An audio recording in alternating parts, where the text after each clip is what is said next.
Thursday. He'll dock at your place Thursday. I stood at my kitchen window, looking out over the 18 acres of shoreline I'd owned for 11 years. I'd surveyed that boundary myself more times than I could count. I knew exactly where one man's land stopped and another man's began. My brother-in-law said it like the matter was already settled. Then he added, "Honestly, you should be grateful." 3 days later, I was checking the eastern boundary when I found the survey stake 14 inches from where I had set it myself. Someone had moved it. The pry marks in the soil were fresh, less than a week old. My brother-in-law had walked that exact line 3 days earlier, supposedly just admiring the lake view.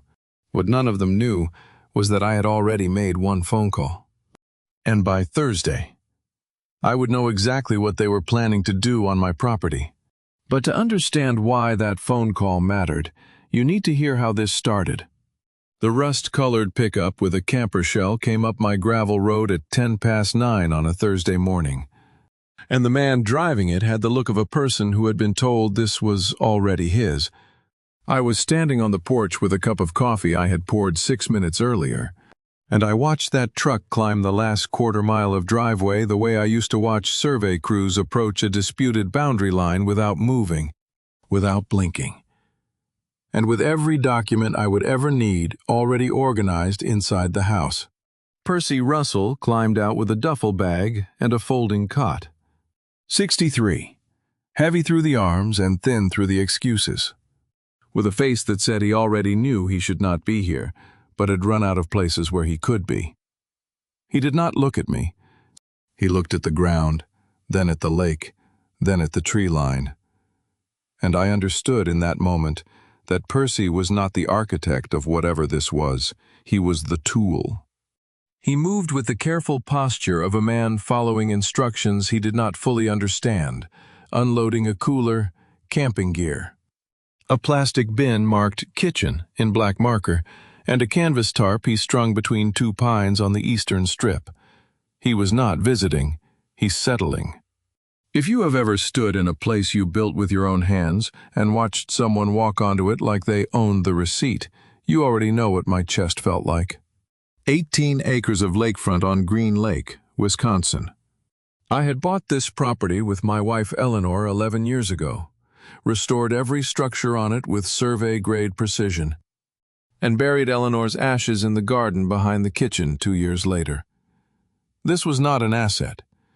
This was the last coordinate on a map that mattered. I said nothing.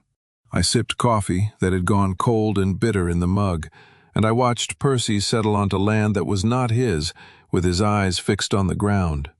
And I let him believe he had arrived unnoticed. He had not. I had spent every hour since that phone call getting ready for the exact minute that truck turned onto my road. But let me go back, because this did not start with a truck in late summer. It started with a phone call in July.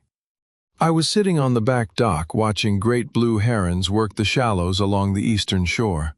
It was one of those evenings where the lake goes flat and the light turns everything the color of old copper, and the only sound is the water moving against the pilings in a rhythm so steady it could put you to sleep standing up. My phone buzzed on the railing. Howard. "Percy's coming Thursday," he said. No greeting, no preamble. "He'll take the east side. Stay out of your way." Florence and I talked it through. It makes sense for everybody. I watched a heron freeze mid-step in the shallows, one leg raised, its entire body locked on a target beneath the surface. "I don't recall being part of that conversation," I said. Howard laughed the way people laugh when they have already decided your opinion is decorative. "Come on, Mel. The man needs a place. You've got 18 acres sitting empty. It's not like Eleanor's using the east garden anymore."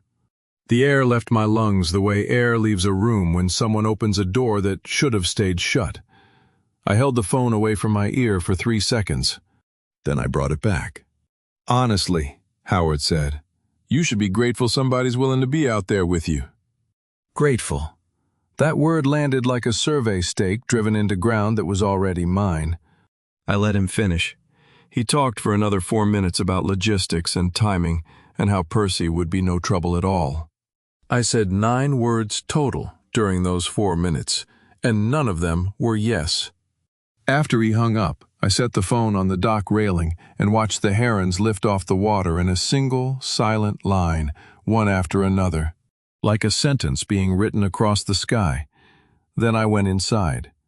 You want to know what 33 years of measuring other people's boundaries teaches you?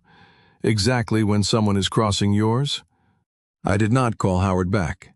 I did not compose a speech in the shower or practice righteous anger in front of the bathroom mirror.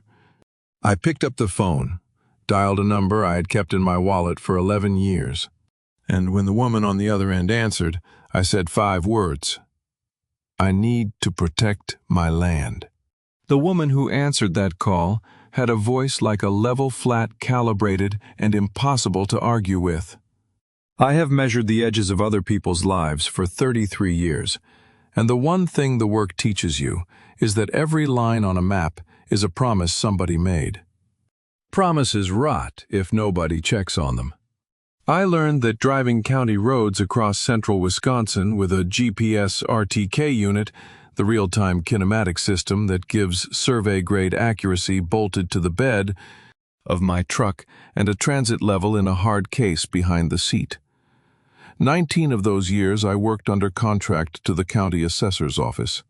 The other 14 I freelanced farmers disputing fence lines, developers needing setback certifications, courts requiring an impartial reading of where one man's ground ended and another's began. I signed off on roughly 12,000 boundary certifications in that career. Each one was a legal line somebody's mortgage or marriage or inheritance depended on. I drove home from every job knowing that the stake I had just driven into the earth would outlast the handshake that hired me. That job teaches you one thing, and it is not about land. It is about paper. The line is only yours if the paper says so, and the paper is where you can find it. I filed every certification in duplicate. I backed up every coordinate set to a drive I kept in a fireproof box. I was the kind of man other surveyors called careful, which in our trade is the highest compliment and the lowest insult at the same time. I had signed my name to something 40 times a day for 3 decades and never once thought the skill would be the thing that saved my own house. That is what I am about to tell you. I retired in the spring of 22. Eleanor was already gone by then. There is a thing I have not told you yet, and I have been putting it off the same way I put it off in real life, because saying her name out loud still cost me something I cannot name. Erlock, my wife of 31 years, died of ovarian cancer 3 years before I ever signed the deed on the lakefront property. 14 weeks from diagnosis to the end. She was 62. She had been a reading specialist at the elementary school in Ripon for 23 years, and the children at her funeral outnumbered the adults by a ratio I could not bring myself to count. She never saw Green Lake, but she knew about it. We had talked about finding a place on the water for the years after I stopped working, and in her hospital bed, during the last week when she could still hold a pencil, she drew a garden layout on the back of a hymn sheet from the chapel cart. Raised beds along the south wall, lavender border, a stone path wide enough for 2 people to walk side by side. She handed it to me and said, "It sounds like the kind of place where a person could finally stop measuring and just sit." She was right about almost everything. The one thing she was wrong about was how much time she had left to say it. I bought the 18-acre lakefront lot the following spring. I rebuilt the house over 2 years. I followed Eleanor's garden plan to the inch, because that is what a surveyor does with a blueprint drawn by someone he trusts. And for 3 quiet years, I sat on the dock and watched herons and thought I had found the coordinate where grief and peace finally overlap. Then Howard called about Percy, and the morning after that call, I drove to Fond du Lac. The attorney's office was on the 2nd floor of a converted hardware store, and it smelled like old paper and toner and somebody's lunchtime soup from down the hall. I sat across from her desk and laid out the situation. Howard's phone call, Percy arriving Thursday, the eastern side of the property mentioned by name. She pulled up the county plat records on her screen and studied them for 3 minutes without speaking. Then she set her pen down on the oak desk and turned the monitor toward me. "The deed is clean," she said, "but the eastern line has no physical markers recorded in the last 20 years, no survey monuments, no fencing. Just a tree line and a remnant of old wire that would not hold up in a boundary dispute. That is a gap." "Mr. Lowe." I knew what a gap meant. I had testified in 9 boundary disputes during my career, and in every single one, the party with the weakest physical markers lost ground. "If someone occupies that strip openly, and you do not challenge it," she continued, "publicly, formally, on record, the law will eventually side with them, not you. Wisconsin statute is clear on that. 12,000 boundaries certified for other people, and the one line that mattered most mine had no marker, no fence, and no witness." She looked at me the way I imagine I used to look at a property owner who had just learned his fence was 6 feet inside his neighbor's lot. "If someone is already planning to use that gap. Mr. Lowe, you do not have months. You have weeks." I drove home with the windows down and the radio off. I did not think about the lake or the garden or the hymn sheet. I thought about Howard's voice on the phone and the way he had said the word Thursday, like a man who had already circled it on a calendar. Thursday was not a suggestion. I understood that now. Howard had chosen the day the way a broker chooses a closing date, far enough out to seem casual, close enough to prevent objection. I had 3 days. My sister called on a Tuesday evening, and I knew before she finished her first sentence that the words coming out of her mouth had been written by somebody else. Florence Lindsay is 60 years old, 3 years younger than me. And for as long as I can remember, she has been the person in our family who organizes everything, whether anyone asks her to or not. She manages the holiday schedule, the birthday cards, the rotating assignment of who brings what to Easter. She married Howard 30 years ago, and somewhere in those decades, her voice had developed 2 registers, the one she used when she was speaking for herself, which was brisk and direct and occasionally funny, and the one she used when she was delivering someone else's message, which was careful and measured and full of pauses in places where Florence never pauses. This was the second voice. "Howard's friend Percy is in a rough spot," she said. "The lakefront has 3 bedrooms and you sleep in 1. It just makes sense for a few months." I sat on the back porch with a cup of coffee going cold on the railing and listened to her recite a pitch that had clearly been rehearsed at her kitchen table in Kenosha before she picked up the phone. She hit every word on beat. Percy was a good man. He had fallen on hard times. The property had room. It would be good for me to have company. She even used the phrase quality of life, which is not a phrase my sister has ever used in 60 years of speaking English. There is a particular sickness that sits in your stomach when someone you love starts speaking to you in a voice that belongs to someone else, careful where they are usually careless, rehearsed where they are usually blunt. You realize all at once that they have been coached. "Did you agree to this yourself, Florence?" I said, "or are you repeating what Howard told you to say?" The silence lasted 6 seconds. I counted them the way I used to count paces between survey points automatically, out of professional habit. "He said you would make this difficult," she said quietly, and then she hung up. I set the phone on the porch railing next to the coffee. The lake was going dark, and the last light was sitting on the water in a line so straight it looked like somebody had drawn it with a surveyor's chalk. I drank the cold coffee, and I did not call her back. Not because I was angry at Florence. I was not angry at Florence. I was angry at the man who had put those words in her mouth and then told her I would be the problem. That weekend I did something I had not done in 3 years. I opened the transit case. It was sitting in the hall closet behind Eleanor's winter coats that I still had not given away. The latches were stiff. The foam inside smelled like every job site I had ever worked metal and machine oil, and cold mornings in fields where the dew soaked through your boots before 7.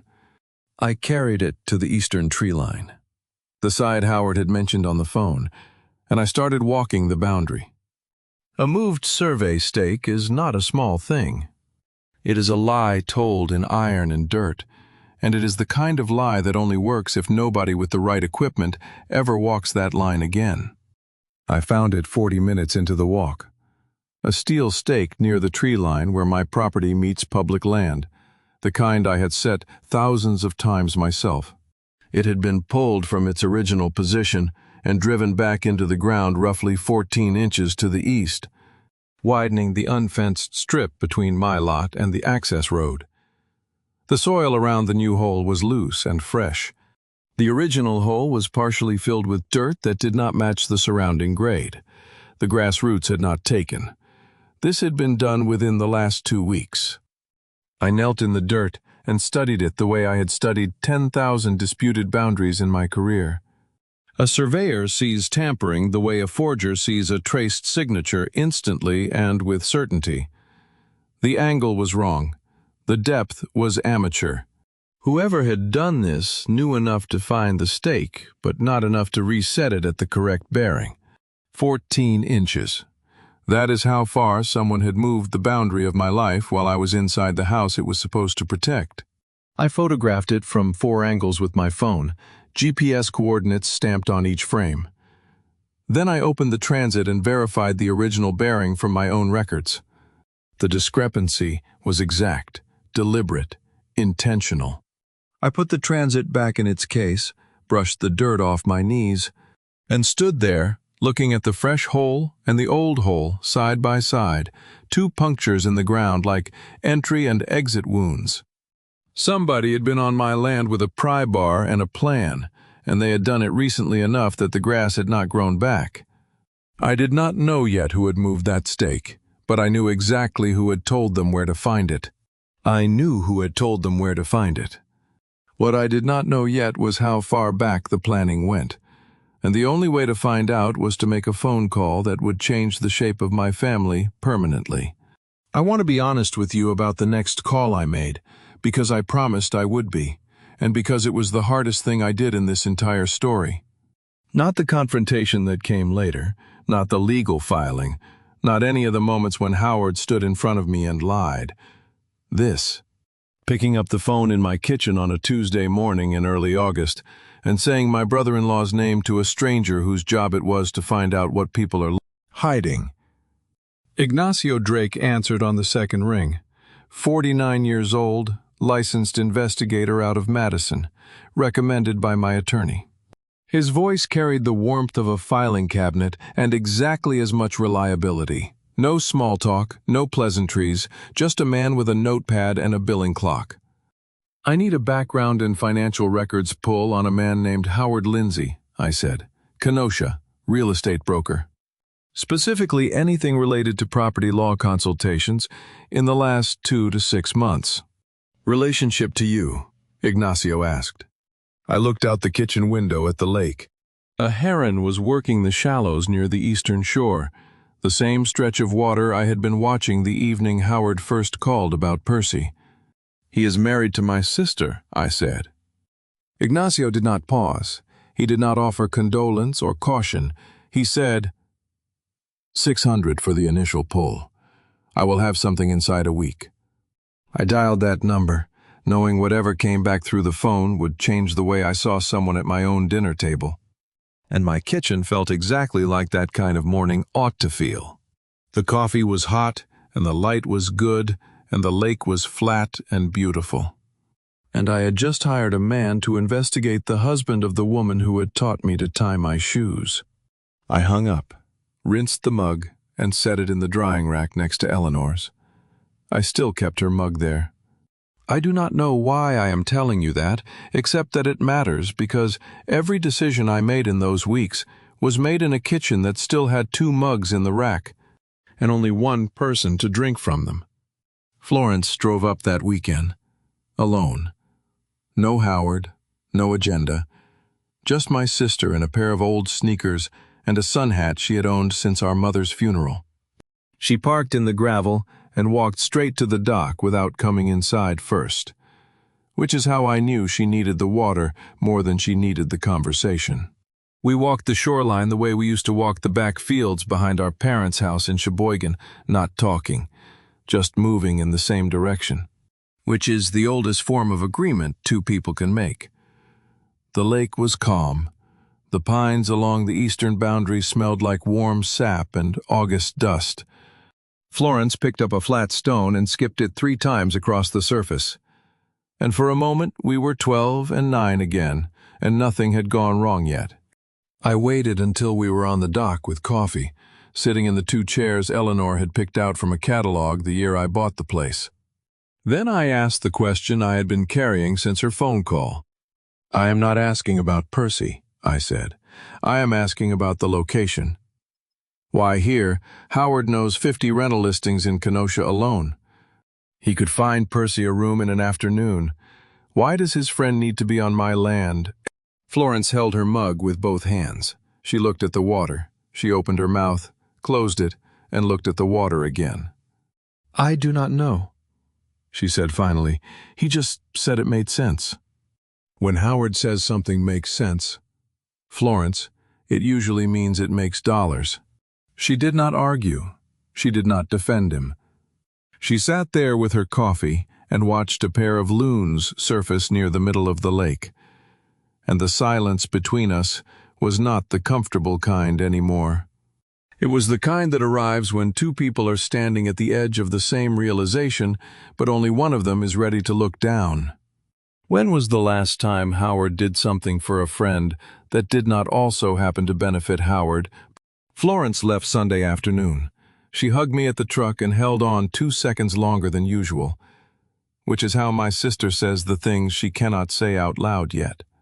I stood in the gravel and watched her taillights disappear down the road, red dots shrinking against the green tree line until the road curved and she was gone.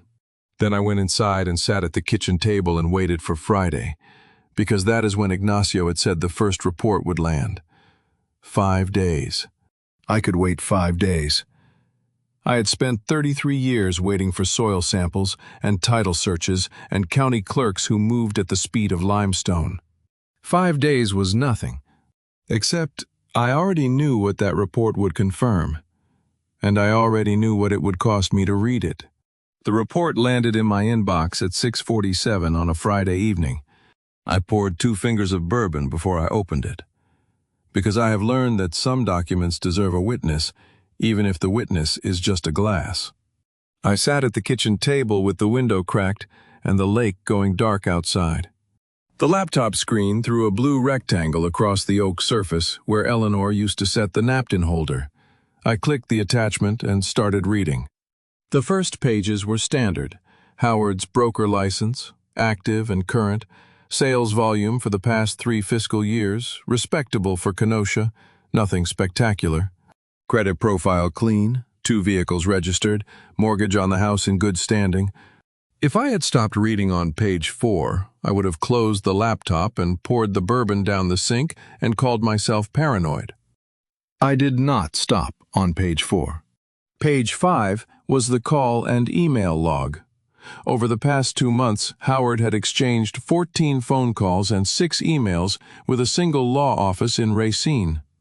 Not his regular attorney, not his broker's counsel, a firm I had never heard of, listed on page 6 with a practice summary that Ignacio had highlighted in yellow. 14 calls in 2 months to a single firm. Howard sold split levels and lake cottages in Kenosha. He did not need a property dispute attorney for that. That document rearranged the last 6 months of my life into a shape I did not recognize, every friendly visit and casual compliment suddenly carrying a second meaning, and a particular stillness settled into my hands. They had not been this still since the last time I held a transit level on a disputed line and waited for the reading to confirm what my eyes already knew. I turned to the firm profile page and read the practice description 3 times. 3 words sat in the middle of it like a nail in a floorboard. Adverse use claims. I set the pencil down. I looked at the bourbon. I did not drink it. A surveyor reads a discrepancy report the way a doctor reads an X-ray. You do not need someone to circle the fracture for you. You see it the instant the line bends where it should not, and this line was bent so far it had snapped. I opened the file drawer beside the refrigerator and pulled out the photographs I had taken of the moved boundary stake the week before. 4 images, GPS stamped, showing the fresh hole and the old hole side by side. I laid them on the table next to the laptop and looked at the dates. Howard's first call to the Racine firm was logged on June 23rd. His phone call to me about Percy came on July 15th, 3 weeks apart. 3 weeks of preparation before he ever picked up the phone and said the word Thursday in that voice that made it sound like a suggestion instead of an operation. This was not impulse. This was not a man doing a favor for a friend and finding a convenient spot. This was a sequence consultation, reconnaissance, placement, and every step had been taken before I knew there was a step to take. I sat with that for a long time. The lake went fully dark outside the window. The ice in the bourbon glass settled and cracked in the silence. I thought about Easter. Florence had brought potato salad. Howard arrived in a new sport coat and shook my hand at the door and said the place looked better every time he saw it. He walked the property after dinner with a beer in his hand, stopping twice to look at the eastern tree line, and I had thought he was admiring the view. He was not admiring the view, he was measuring it. The way I measure things, with his eyes, calculating setbacks and access points and the distance between the fence line and the road. He had already been to the Racine firm by then. He already knew the word adverse. He was already counting the days until he could put a man on my land and start the clock that Wisconsin law would eventually honor if I did not stop it. I was not angry yet. I kept waiting for the anger to arrive the way you wait for thunder after lightning. What came instead was quieter. The feeling I used to get at the end of a full boundary audit, when every measurement is on the page and you finally know precisely where the line was broken. I closed the laptop and looked out at the lake going black under a half moon. The bourbon sat untouched. I picked up my phone and called Ignacio Drake back. He answered on the second ring, the way men in his profession do on Friday nights. "I need the deeper pull," I said. "Whatever else he has been doing with that firm, meetings, filings, anything with a date on it, 400 more. "Timeline?" he asked. 2 days. He paused for one beat. "I will see what I can do." I hung up and set the phone on the table next to the photographs and the report and the bourbon I had never touched. Percy was arriving in less than a week. The second report might not land before he did. And that meant I would be watching a man set up camp on my eastern boundary, knowing exactly why he had been sent there, but not yet holding every piece of paper I would need to prove it. The second report from Ignacio did not arrive before Thursday. Percy did. He came on a Thursday, the way Howard said he would, and he parked in exactly the wrong place, which told me everything I needed to know about who had drawn him a map. I was at the kitchen window with a cup of coffee when the rust-colored pickup with a camper shell turned off the gravel road and onto my property. I watched it pass the house, past the dock, past the flat ground by the garden where any reasonable guest would stop. It rolled past all of it, slow and deliberate, until it reached the unfenced eastern strip, the exact section my attorney had flagged. The same stretch where I had photographed the moved stake 2 weeks earlier, and stopped. Percy Russell climbed out with a duffel bag and a folding cot. He moved with the careful posture of a man following instructions he did not fully understand. Checking the tree line, checking the access road, setting his things down in a specific arrangement that looked less like camping and more like establishing a footprint. He unloaded a cooler, a plastic bin marked kitchen in black marker, and a canvas tarp he strung between 2 pines. He was not visiting, he's settling. A surveyor spends his career reading where people put things, fence posts, stakes, corner markers, and understanding why they put them there. Percy Russell had been placed on my eastern boundary the way a pin gets placed on a map, deliberately, precisely, and by someone who was not in the room. I set my coffee on the windowsill and watched for 40 minutes. Percy did not come to the house. He did not knock on the door, or wave or walk over to introduce himself properly. He just built his camp, sat down on the cot, and opened a paperback. I could see the title from the kitchen window through the binoculars Eleanor had bought me for birding. It was a Western. The man was reading a cowboy novel on stolen ground and did not know it. I did not go out that morning. I let him settle. I let the coffee go cold. And I thought about the 14 calls to Racine and the 3 weeks of preparation and the moved stake and the words, "stay put," which I had not heard yet, but would hear before the day was over. That afternoon, I walked down to the camp. Percy saw me coming and stood up too fast, the way people stand when they know they owe someone an explanation they have not yet assembled. He was heavy through the arms and thin through the excuses. Wore a flannel shirt, despite the flaming heat, and a pair of boots that had seen real work at some point in their lives. Up close, he looked exactly like what he was, a man in a rough spot who had been handed a solution by someone he trusted and had not asked enough questions about it. Watching someone do something wrong while knowing, not suspecting, know that they do not fully understand what they are doing or why they were asked to do it, produces a particular kind of anger. The kind that sits right next to pity and does not move. "Percy," I said. I kept my voice level. "This is a big property, flat ground by the garden, shade by the barn. Why here?" He adjusted the tarp line that did not need adjusting. He moved the cooler 6 inches to the left. He looked at the tree line, the lake, his boots, everything except me. "Howard said this side was more open," he said finally. "Said I should set up here and stay put, keep my things in one spot." I let those words sit in the air between us. Stay put, keep your things in one spot. How many people give a friend housing advice that sounds like a legal instruction? "Stay put," I repeated. Those were his words. Percy looked at the ground. "More or less." I nodded once. I did not argue. I did not tell him what I knew about the Racine firm, or the moved stake, or the gap in my boundary that his campsite was designed to exploit. Percy was not the man I needed to have that conversation with.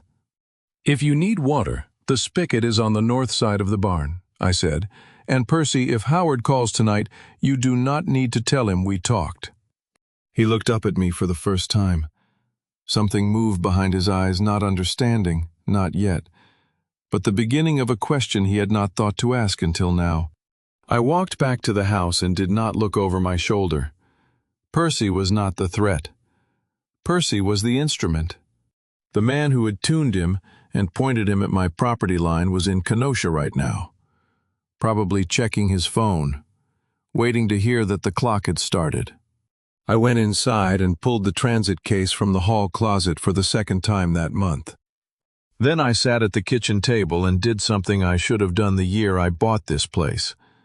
I opened my original survey records, spread them across the table next to the county plat maps I had certified myself 11 years ago, and began building a complete boundary data set for my own property.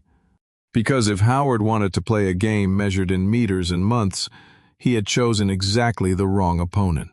I finished the boundary data set at 2 in the morning, every corner, every angle, every meter of the eastern line verified against my original records. By dawn, I knew I needed a lawyer who understood land the way I understood land, not a general practitioner, a specialist. I drove 40 minutes to Fond du Lac on a Tuesday morning with a folder that weighed less than a pound and contained enough evidence to end a marriage. Hedwig Stanton's office sat on the second floor of a converted hardware store on Main Street, and it smelled like old wood and toner and sawdust drifting up through the floorboards from the shop below. Hedwig was 48, sharp-featured, with reading glasses pushed to her forehead, and the manner of a woman who had heard every version of a land grab and been impressed by exactly none of them. She specialized in boundary disputes and property defense. And my first attorney had given me her name the way a general practitioner gives you a surgeon's name, with the quiet implication that the situation had moved past conversation. I sat across from her desk and opened the folder. I told her about Howard's call, about Percy's directed placement on the Eastern Strip, about the moved stake and the photographs I had taken with GPS coordinates stamped on every frame, about the investigator's report showing 14 calls to a firm in Racine that specialized in adverse use claims. I laid every document on her oak desk in the order I had assembled it, the way I used to lay survey data in front of a county assessor, chronological, annotated, and complete. Hedwig listened for 22 minutes without asking a single question. She did not nod, she did not take notes. She absorbed it the way a good surgeon reads an X-ray. No reaction on the face, no wasted motion, just a steady absorption of damage before deciding where to cut. When I finished, she pushed her glasses down from her forehead, looked at the documents spread across her desk, and asked 3 questions. The stake photographs. GPS-verified coordinates on each one. Yes. The verbal admission from the occupant that your brother-in-law chose the location. Yes. His words were that Howard told him to stay put and keep his things in one spot. And the investigator's report, linking your brother-in-law to the Racine firm? In writing, emailed with a timestamp, I printed a copy. She sat back. You have the stake photographs with coordinates. You have the verbal admission about directed placement. And you have the investigator's report linking your brother-in-law to an adverse possession firm. That is more than most clients bring me in a year. I was a surveyor for 33 years, I said. Documentation is not something I learned. It is something I cannot doing. Hedwig Stanton understood my problem faster than I could explain it.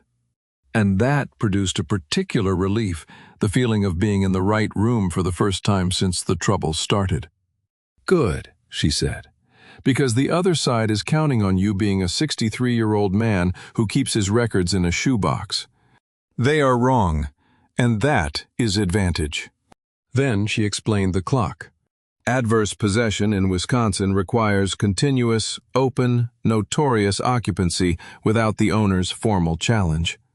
Every day Percy stayed on that Eastern Strip without a documented objection from me was a day that counted toward the timeline Howard needed. The statute required years, not months, but the clock had to start somewhere, and it had started the morning Percy unloaded that cot. We need a posted notice, Hedwig said. Legal, public, GPS verified. Your survey data makes it airtight, but we need it soon, not next month. Soon. How soon? Before whoever is advising your brother-in-law tells him to have Percy start receiving mail there. Receiving mail. That is all it would take, one envelope with Percy's name and my address on it to upgrade a campsite into a legal residence. One piece of paper in a mailbox turning a man with a cot into a man with an address. I had spent my career understanding how lines on paper create facts on the ground. Now I was watching it happen on my own land. Hedwig quoted a $2,000 retainer.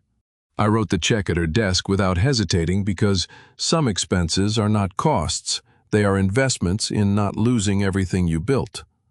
She shook my hand the way attorneys do when they mean it, one firm pump, no lingering. At the door, she said, for what it is worth.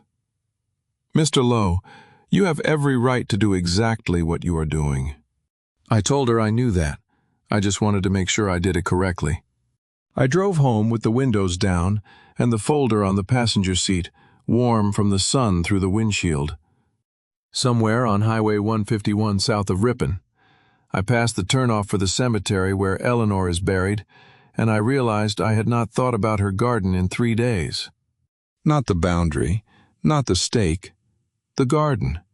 The one she drew on a hymn sheet, the one I followed to the inch. That was the cost.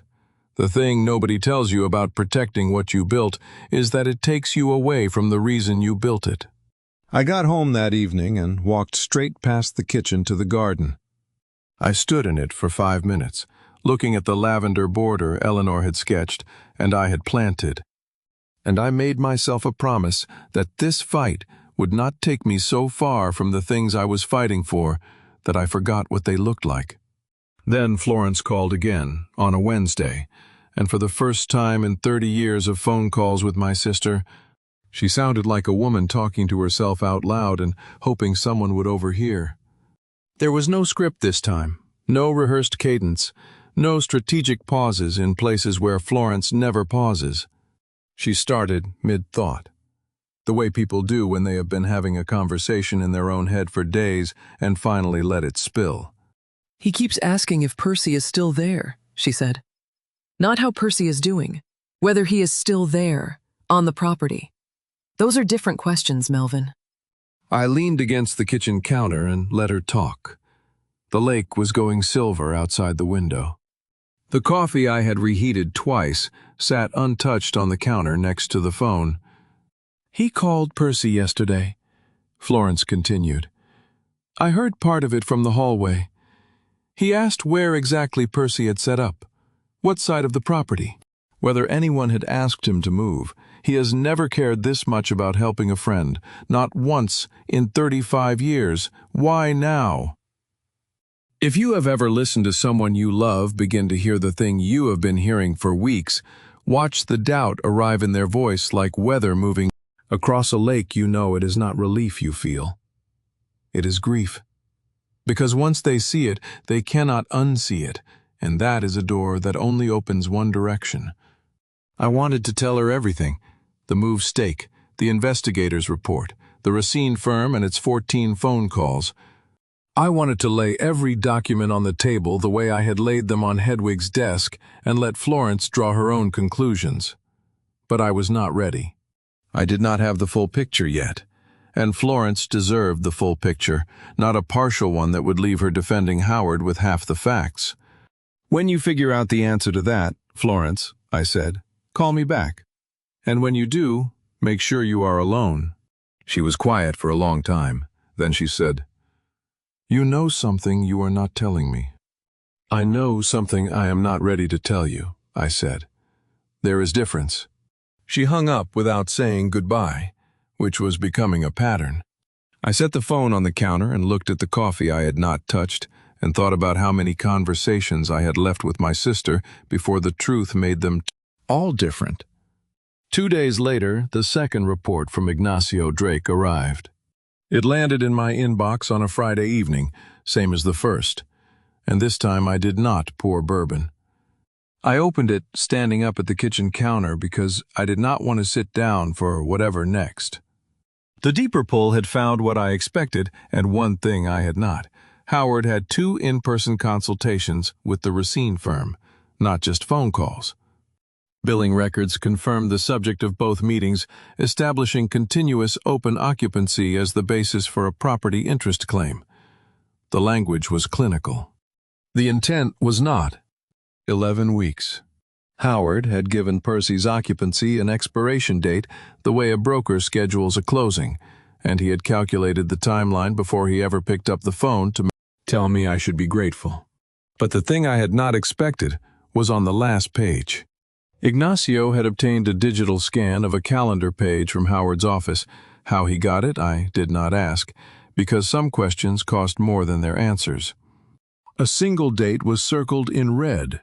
I counted backward from it to the day Percy had parked his truck on my eastern boundary, and the number came out to exactly 11 weeks. The date Howard had circled, the day he planned to have Percy start receiving mail at the property. The first concrete step toward converting occupancy into a documented residence. How do you sit across from a man at Easter dinner and shake his hand while he is already counting the weeks until he can file a claim against the ground you are standing on? I read the circled date 3 times. Then I set the report down on the kitchen table next to the boundary stake photographs, the first PI report. And Eleanor's garden sketch that I keep under the lamp because the pencil is fading and the light slows it down. 4 documents, 4 different kinds of evidence. I looked at them spread across the oak like a surveyor's field notes, which is exactly what they were. The complete record of a boundary violation committed by a man who sat at my table and told me the place looked better every time he saw it. I picked up my phone and called Hedwig Stanton. She answered on the third ring. "I have everything we need," I said.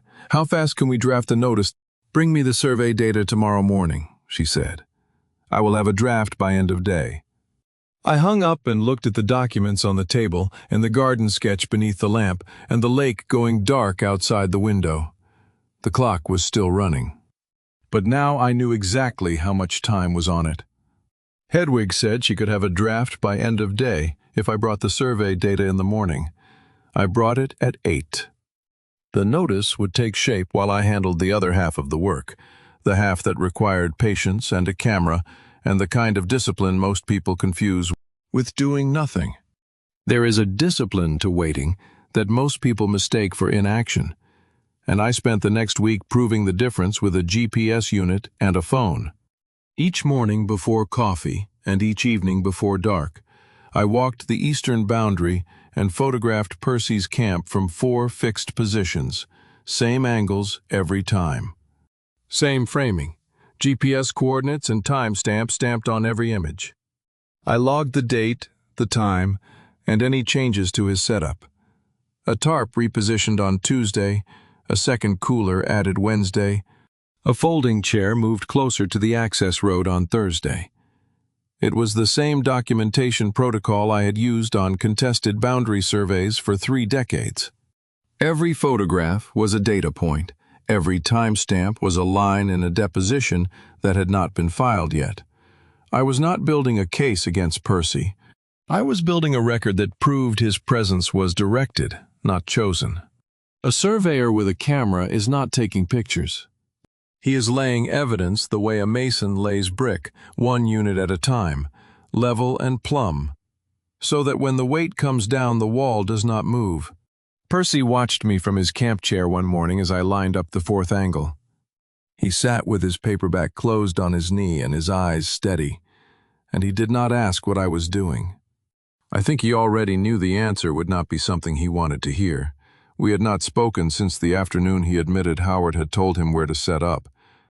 We existed in the same 18 acres like 2 men on opposite sides of a surveyor's line, aware of each other, careful not cross. That weekend, Howard drove up unannounced. His silver SUV came up the gravel at 10:47 on a Saturday morning. I noted the time out of habit. He parked near the house and stepped out wearing a polo shirt and loafers, which is what Howard wears when he wants you to think he is relaxed. He shook my hand and asked how things were going, and I said fine, and he said Percy seemed to be settling in, and I said he was. Then Howard walked the property. There is a particular chill in watching a man walk your land with the eyes of someone who is already spending the money from selling it. And it has nothing to do with the weather. Howard did not look at the house. He did not look at the lake. He looked at the eastern tree line. His gaze moved along the boundary strip the way mine moves along a disputed fence, measuring, calculating, subdividing, a broker's reflex. He was not visiting. He was appraising. "Percy seems comfortable out there," Howard said, turning back toward me. "Good spot you gave him, quiet, out of your way." I did not give him that spot, Howard. He recovered quickly. The smile did not drop. It adjusted the way a thermostat adjusts. "Right, well, he found it. Point is, it is working out. Just let things play out naturally, Mel. No need to complicate it." I nodded. I did not answer.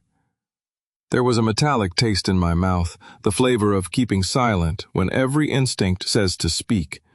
I watched him scan the eastern strip one more time, and I thought about the calendar page with the circled date and the billing records from the Racine firm and the words continuous open occupancy.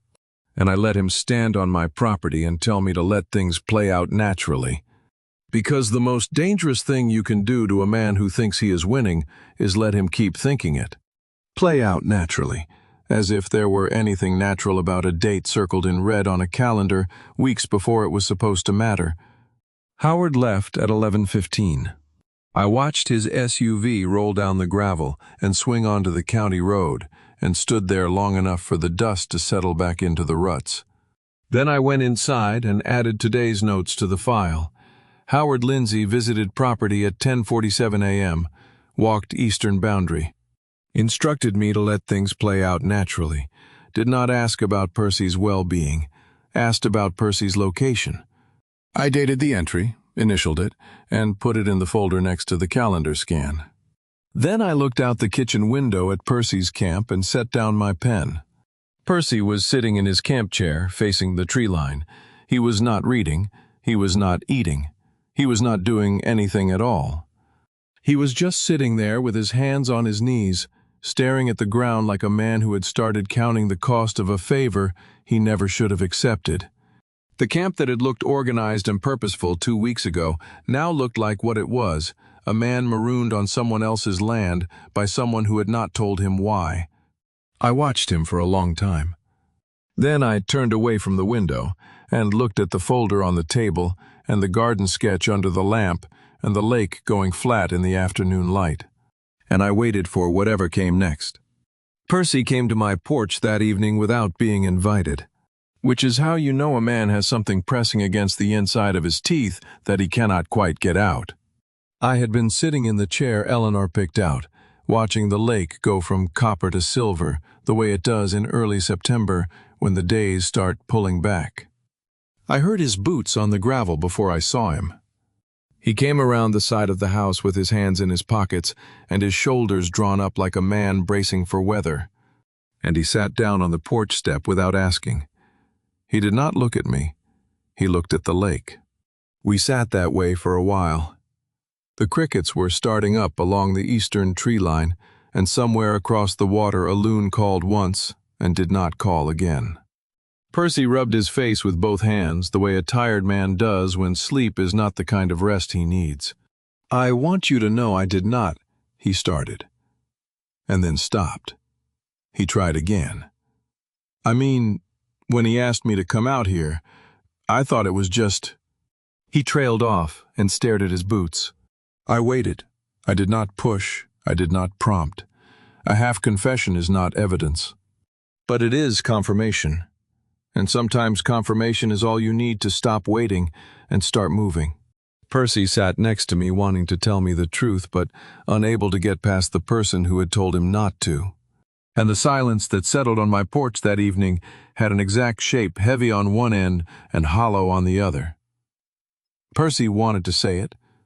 He wanted to tell me what Howard had promised or threatened or explained in whatever conversation had put him on a cot on my eastern boundary with instructions to stay put. But the words would not come. They were stuck behind whatever loyalty or fear or simple exhaustion was holding them in place. Then he tried one more time. "Howard told me if I stayed long enough then—" He stopped, looked at the lake, said nothing more. "If I stayed long enough then." 4 words and a trailing silence that pointed directly at the circled date on a calendar I was not supposed to know about. Percy did not need to finish the sentence. The sentence had already finished itself. I looked at him, sitting on my porch step with his elbows on his knees and his head hanging forward, and I felt something I had not expected to feel for a man who was occupying my land. I felt sorry for him. Not the kind of sorry that changes what you have to do, but the kind that makes you wish the person you have to do it to were someone who deserved it less. "You do not have to say anything tonight, Percy," I said. He nodded once, without looking up. Then he stood, put his hands back in his pockets, and walked down the gravel toward his camp. I watched his silhouette shrink against the tree line until the dark folded over him, and all I could see was the faint glow of his lantern through the pines. A survey map is not a picture of land. It is a promise written in coordinates, and the only promise I had left to keep was the one I made to Eleanor, when I told her I would build something worth keeping on the shore of a lake she never got to see. I went inside and spread my survey maps across the work table. County plat records I had certified myself when I bought the property. Original boundary coordinates for every corner and turning point of the parcel. The eastern line ran along the tree line for nearly 400 meters, and I traced it with my finger in the lamplight, every bearing memorized from my own fieldwork. The gap Hedwig had identified, no physical markers, no fencing, no posted notice ran the entire length. It was the kind of gap I had flagged on other people's properties hundreds of times. I had written it up in reports. I had testified about it in court. And I had never once checked whether the same gap existed on my own land until Howard forced me to look. I pulled the RTK unit from the hall closet and plugged it into the charger. The green light blinked on in the dark kitchen. I set the base station coordinates for my own eastern line and laid out the rover antenna on the counter. For the first time in my career, the client and the surveyor were the same person. I plugged in the RTK unit and watched the charging light pulse in the dark. And I thought about every boundary I had ever drawn for someone else. The farmers and the developers and the county clerks and the judges who needed a straight answer on a crooked line. I had given them all the same thing, precision. Now it was time to give it to myself. I worked until 2 in the morning pulling records and cross-referencing coordinates. By the time I turned off the desk lamp, I had a complete data set for all 18 acres, every corner, every angle. Every meter of the eastern line, accurate to within a centimeter. I set the RTK unit by the front door like a man setting out his boots for an early morning. Because that is what tomorrow was. The morning I stopped measuring for other people and started measuring for the thing that mattered most. I was on the road by 7 with the RTK case on the passenger seat and a USB drive in my shirt pocket that held every coordinate I had logged the night before.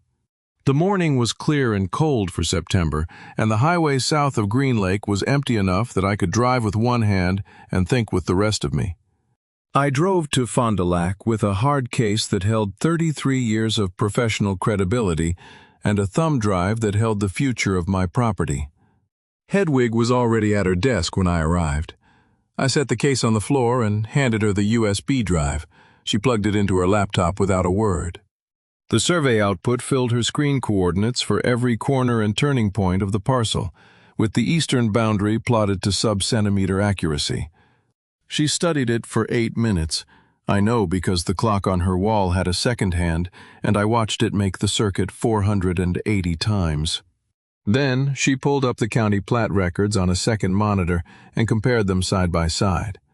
"This is the cleanest boundary data set I have ever seen a client bring in," she said, not looking away from the screen. "Most people hand me a fence line and a guess. You handed me coordinates accurate to the width of a pencil." "I certified 12,000 boundaries for other people," I said. "I was not going to do less for my own." She nodded once and closed the laptop. "Then let us build the notice." A posted notice is not a letter. It is a monument, a legal object driven into the ground the same way a survey stake is driven into the ground. Except this one cannot be pulled up in the dark by a man with a pry bar and a plan. Hedwig understood that. She drafted the language while I sat across from her and verified every coordinate she typed against my field records. We worked for 2 hours. The notice declared the exact boundary lines of the property using my GPS-verified data. It explicitly denied permission for any occupancy. It dated the assertion so that any prior presence on the land became legally meaningless the moment the notice was posted and witnessed. And at the bottom, Hedwig signed as attorney of record in blue ink that caught the light from the window. "Once this is posted publicly on the property," she said, setting her pen down, "their clock is dead. Any day that man spent on your eastern strip before this date becomes legally irrelevant. They cannot accumulate what you have formally and publicly denied. If you have ever signed a document that you knew would end a relationship the moment the other person read it, you understand the weight of a pen that suddenly feels heavier than anything you have ever carried in a transit case." I initialed the last page and slid it back across the desk. Then Hedwig leaned forward and told me what came next. "When he sees this notice, one of 2 things happens," she said. "He folds or he comes at you. Either way, you are ready. If there is a confrontation, and there will be, call me first. Put me on speaker. I will be on the line. Wisconsin is a one-party consent state, I said. Correct. You are the party. Everything he says in your presence while I am on the line is recorded and admissible. You do not need to tell him I am listening. You do not need to announce the recording. You just need to let him talk. And if he says something he should not... Hedwig looked at me over the top of her reading glasses. Then we let him finish the sentence. She walked me to the door and shook my hand. Then she said one more thing that I wrote on the inside of the folder in pencil before I closed it. This notice tomorrow, do not explain it. Do not defend it. Do not argue. You are not having a conversation. You are placing a legal monument. She paused. Monuments do not negotiate. I walked down the stairs past the hardware store and out into the parking lot. The air smelled like sawdust and warm asphalt.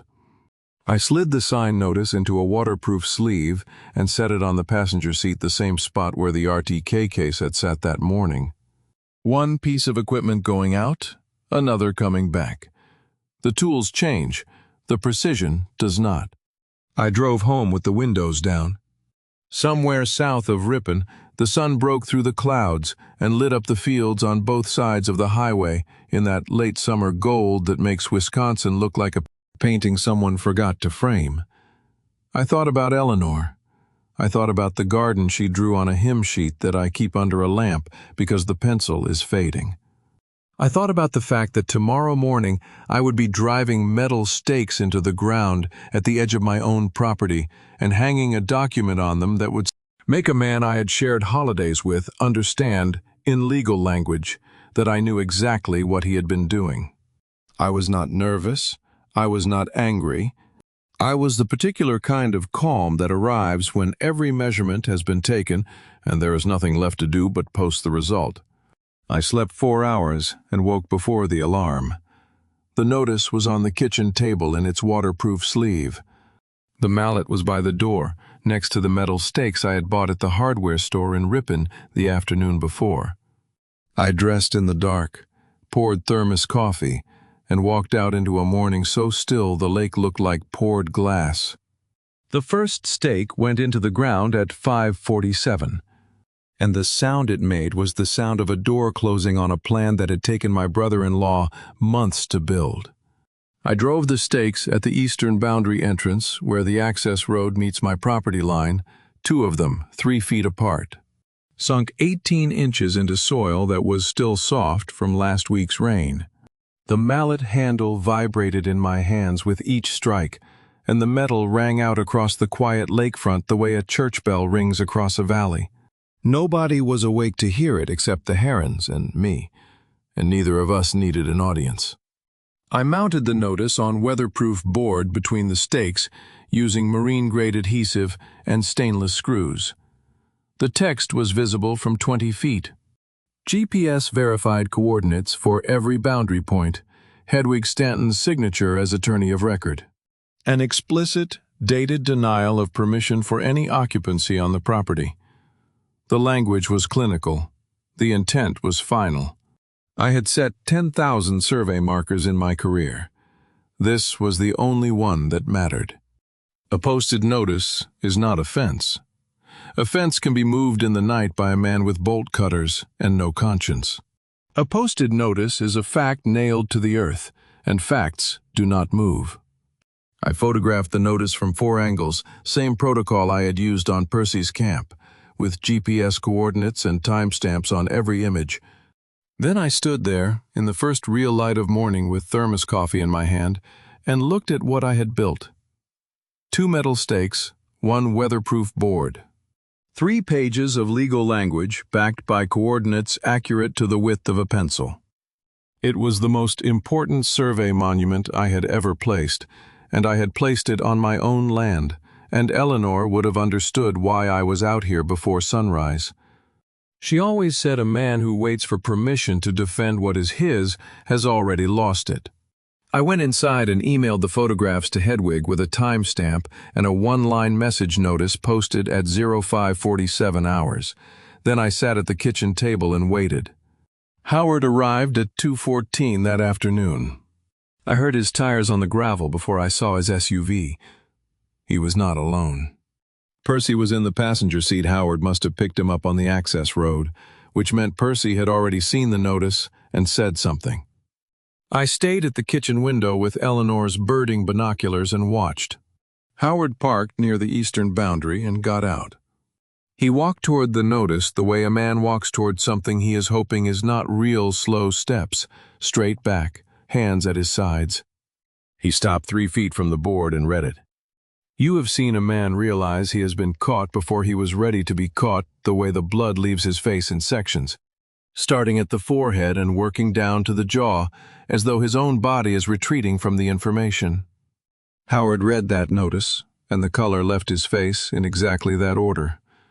He read it again. His jaw tightened. His hands went to his hips, and then to his sides, and then to his hips again. Because a man who has lost control of a situation will try to find it in his posture first. Percy climbed out of the SUV and walked over. He read the notice over Howard's shoulder, and I watched his mouth form words I could not hear from 200 yards. His face went from confusion to something worse, the particular shade of sick that arrives when a man realizes the favor he accepted was never a favor at all. Howard, what does this mean? Percy's voice carried just enough across the open ground for me to catch the shape of the question. He is saying, I am not that, I was never. Shut up, Percy. Howard did not look at him. He was still reading the notice. His eyes had stopped on the line that listed the GPS coordinates, the line that told him the man who posted this document was not guessing, not bluffing, not relying on a fence line and a memory. The man who posted this document was a professional who had plotted every centimeter of the boundary he was defending. How does a man ask, how does he know, without admitting there was something to know? Howard turned to Percy. His voice dropped to something I could barely hear through the binoculars, but the shape of the words was unmistakable. I had been reading body language on disputed property lines for 3 decades. I knew what those words were before the sound reached me. He knows. How does he know? Percy took a step backward. Howard did not notice. He was already pulling out his phone. And I watched him dial with the focused urgency of a man who has just discovered that the clock he thought was counting in his favor had stopped. Howard made his phone call standing 6 feet from the notice, and I watched him pace 3 tight circles in the gravel before he hung up and drove away with Percy in the passenger seat. Neither of them looked back at the house. That told me everything about the next 24 hours. Percy Russell's voice carried across 200 yards of open lakefront the next morning. And for the first time since he arrived, I heard the word lied come out of a man I had once considered too gentle to raise it. I was at the kitchen window with coffee when Howard's SUV pulled up to the eastern camp. He must have driven up from Kenosha before dawn. Percy was outside his tent, already standing, already agitated. Howard got out and walked toward him. And what happened next played out in front of me like a silent film with subtitles written in body language.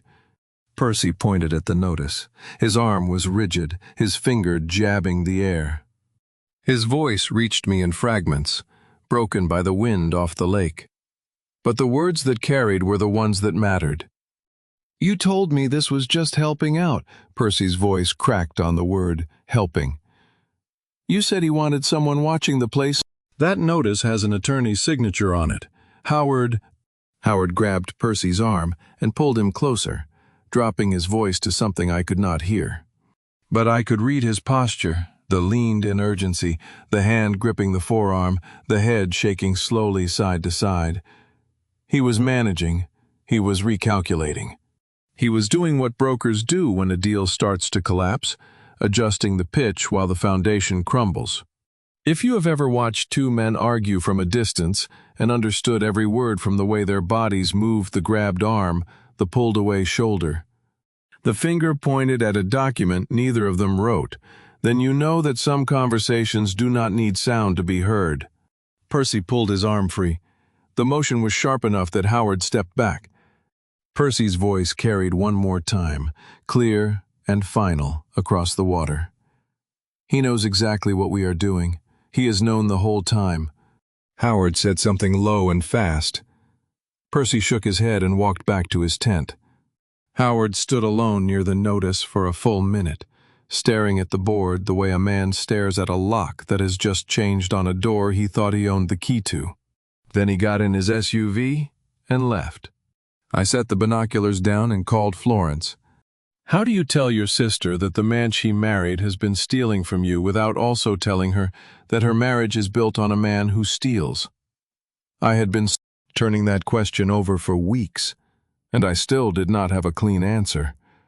So I gave her the facts without the interpretation. I told her about the posted notice. I told her Percy had been placed on the eastern boundary without my permission. I told her Howard had never asked, and I had never agreed. I did not mention the investigator's reports or the Racine firm or the calendar with the circled date. Not yet. I gave her enough to ask her own questions, and left the rest for when she was ready to hear it. Florence listened without interrupting. Then she said, "I will talk to him tonight." That evening, in a kitchen in Kenosha I have never seen, but can picture perfectly because I grew up in the same kind of house. My sister asked her husband what was going on. I know what happened because Florence told me later. In the flat voice she uses when she is reporting facts she has already processed and filed away in the part of herself that does not forgive easily. Howard called it a small misunderstanding between brothers-in-law. He said I had always been territorial. He said I had gotten worse since Eleanor passed.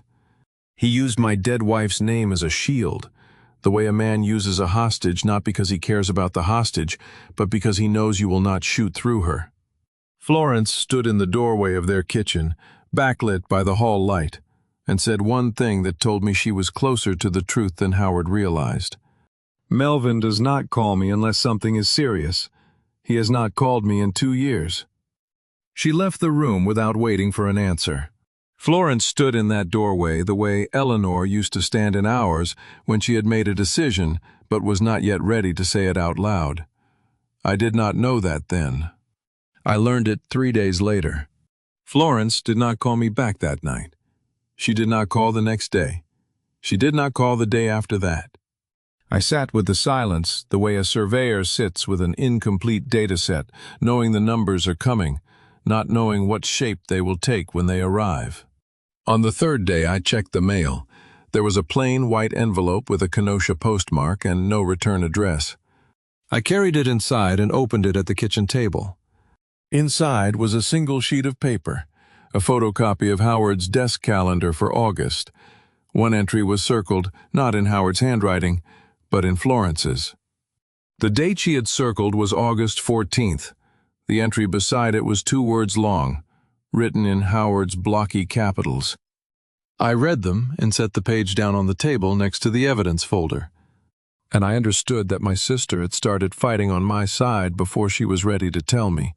The 2 words on Howard's calendar were Racine Consult. The date matched the first in-person meeting Ignacio's report had flagged. Florence had circled it without knowing what it meant. But she had known it mattered, and that was enough to make her copy it and mail it to me without putting her name on the envelope. My sister drove down from Kenosha on a Saturday morning without telling Howard, and the first thing she said when she walked through the door was not hello. It was, "Show me everything." She set her keys on the counter and sat at the kitchen table the way she used to sit at our mother's table when something needed sorting straight-backed, hands folded, jaw set. She wore perfume that smelled like something floral our mother used to wear, and for a moment I was not looking at Florence Lindsay, wife of Howard. I was looking at Florence Lowe, my little sister, the girl who once organized every drawer in our parents' house because she believed order was the same thing as safety. "I am not going to tell you what to think about any of this," I said. "I am just going to show you what I found, in the order I found it." I opened the folder. The investigator's reports went first: financial records, call logs, the pattern of contact with the Racine firm. Florence read each page without speaking. Then the photographs, the moved boundary stake from 4 angles, GPS coordinates on each frame. Florence touched one photograph with her fingertip. "This is the eastern stake," she said quietly. "I remember when you said it. Eleanor made lemonade that day. It was moved 14 inches west, sometime in July." Showing someone proof that the person they sleep next to has been lying is not like handing them a document. It is like handing them a mirror they did not ask to look into. Florence did not flinch. She did not cry. She turned pages. But her stillness deepened with every sheet, the way silence deepens in a room when someone has stopped breathing normally and started breathing on purpose. She reached the Racine consultation records. She read the billing descriptors, the clinical language about establishing continuous open occupancy, and her hand stopped. And this... Howard met with a property attorney in Racine less than a month before Percy arrived at the lake. The calendar entry you sent me that is the same date. Florence set the consultation record next to her own photocopy, her handwriting, her circle, August 14th. You think you would be angry if you found out your spouse had been planning to steal from your own brother? But that is not the first thing that happens. The first thing that happens is you go very still. Because your body is trying to decide which version of the last 20 years to keep. Florence went very still. "This date," she said, her voice barely above a whisper. "August 14th. He told me he was at a broker's conference in Milwaukee that day." She paused. "He brought me back a keychain from the hotel." I did not say anything. The clock on the wall ticked through a silence long enough for the coffee to go cold and the morning light to shift across Eleanor's curtains and land on the folder. A keychain from a hotel in Milwaukee. That was what 30 years of marriage was worth a $5 alibi. Florence pressed her palms flat on the table. Her fingers trembled against the oak, not from weakness, but from the effort of holding something enormous inside a body that was not built to contain it. "How long has he been planning this?" she whispered. "I do not know when it started," I said, "but I know when it stops." She looked at me, and for the first time all morning her eyes were wet, not crying. Just wet, the way eyes get when the grief is too large to fit through the opening the body has given it. She had the same eyes our mother had, brown, with a ring of gold near the iris that caught the light when she was about to make a decision she would not take back. Florence closed the folder and placed both hands on top of it as though she were holding it shut. She sat that way for a full minute, then she stood. "I need to go home now," she said, "but I am taking this folder with me." She picked it up and held it against her chest, the way you hold something that is both weapon and wound at the same time. "And Melvin," she said from the doorway, "do not call me. I will call you when it is time." I watched her walk to her car with the folder pressed against her blouse. She did not look back. She got in, started the engine, and drove down the gravel road toward Kenosha with every piece of evidence I had spent 2 months assembling. I let her take it because she had earned it the day she circled that date in her own handwriting and mailed it to me without signing her name. Florence did not call for 5 days. I kept the phone on the kitchen table, where I could see it, and went about the business of waiting, the way a surveyor waits for a title search to come back by doing the next thing on the list and trusting the process. Howard called at 9:14 on a Tuesday morning, and I let it ring 3 times so I could press record before I answered. His voice was sharp and controlled, the voice of a man who has spent the weekend rehearsing anger into something that sounds like authority. He did not say hello. He did not ask how I was. He started mid-accusation the way a broker starts a counteroffer, as though the conversation had been going on without me and I was late to my own argument. "You have destroyed this family over 18 acres of dirt and weeds," he said. "Eleanor would be ashamed of you." I watched the recording timer tick on my phone screen. 4 seconds. 5. 6. I did not answer. "You turned my own wife against me with a folder full of photographs and paperwork that any first-year attorney could tear apart in 10 minutes, he continued. Florence came home and would not speak to me for 2 days. 2 days. Because you decided to play investigator instead of picking up the phone like a man. What kind of man uses your dead wife's name to make you feel guilty for protecting the land she loved and then tells you it is not over? I will find another way, Howard said, his voice dropping half a register. There are attorneys in this state who know how to handle men like you. Men who think owning land makes them untouchable. I said nothing. The recording timer passed 90 seconds. This is not over, he said. You understand me? This is not over. The line went dead. I saved the recording, labeled it with the date and time, and set the phone back on the table. Before I tell you what happened at the confrontation that followed, before I let you hear the words Howard said that ended everything comment your prediction did not. Howard fold, or did he walk straight into it? Drop your guess and a reason. A quick note, the next part includes some dramatized details to deepen the emotional impact. What matters is the lesson behind it. 3 days after the phone call, Howard sent a text, 5 words. Face to face, your property. I read it twice, then called Hedwig. He wants a meeting, I said. Good, Hedwig said. There was no hesitation in her voice. Agree to it. Set it for morning. People say more when they are fresh and angry. When he arrives, call me before he gets out of his truck. Put me on speaker and put the phone in your breast pocket. I will be on the line the entire time. And if he asks me to put the phone away, he will not see it. Breast pocket, speaker on low. I will hear everything. You just need to let him talk. Setting a trap is not complicated.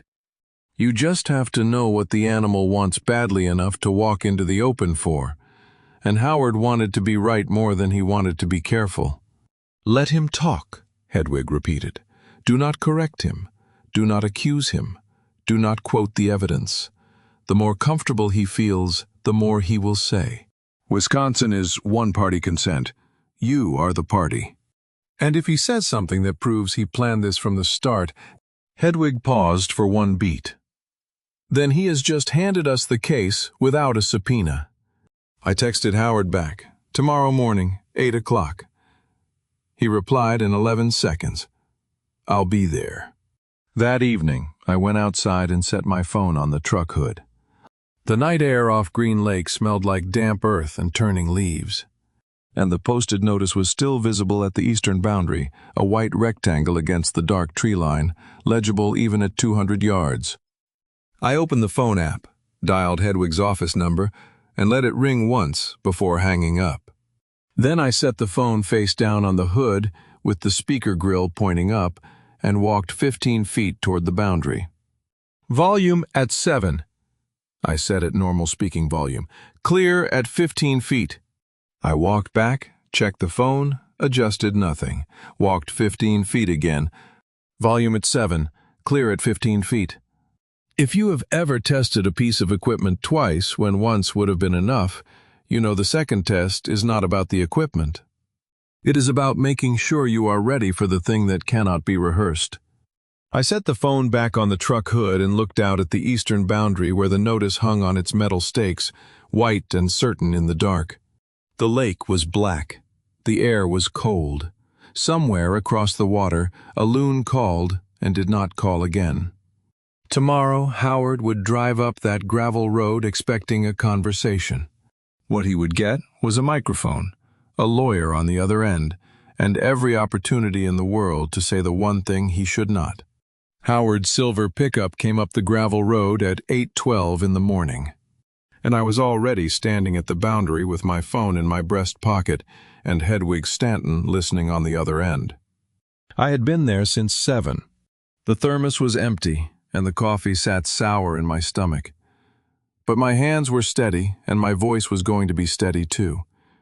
Because this was not a conversation. This was a legal monument standing in front of another legal monument, and monuments do not raise their voices. The truck stopped 30 feet from the posted notice. Howard cut the engine. Percy was in the passenger seat, and I watched him read the notice through the windshield before either door opened. His face told me everything I needed to know about the next 10 minutes. Howard stepped out first. He was wearing pressed slacks and a sport coat, dressed for a closing, not a confrontation, and his cologne reached me before his voice did, sharp and urban against the lake country air. He walked to the notice the way a man walks to a parking ticket, annoyed, already composing his dismissal. "Take this down, Melvin." His voice was measured, the tone he probably used with difficult clients at his brokerage. "You have made your point. We are family. We do not need attorneys and legal notices to sort out a misunderstanding about a fishing camp." A misunderstanding. I let that word settle between us the way a surveyor lets a plumb bob settle waiting for it to stop swinging so the true position reveals itself. "The notice stays," I said. "Percy does not." You learn something about a man when he calls stealing a misunderstanding and calls the person he stole from unreasonable for noticing. You learn where his confidence comes from. It does not come from being right. It comes from never having been told no by someone who had the documentation to back it up. Howard's composure held for another 3 seconds. I counted them.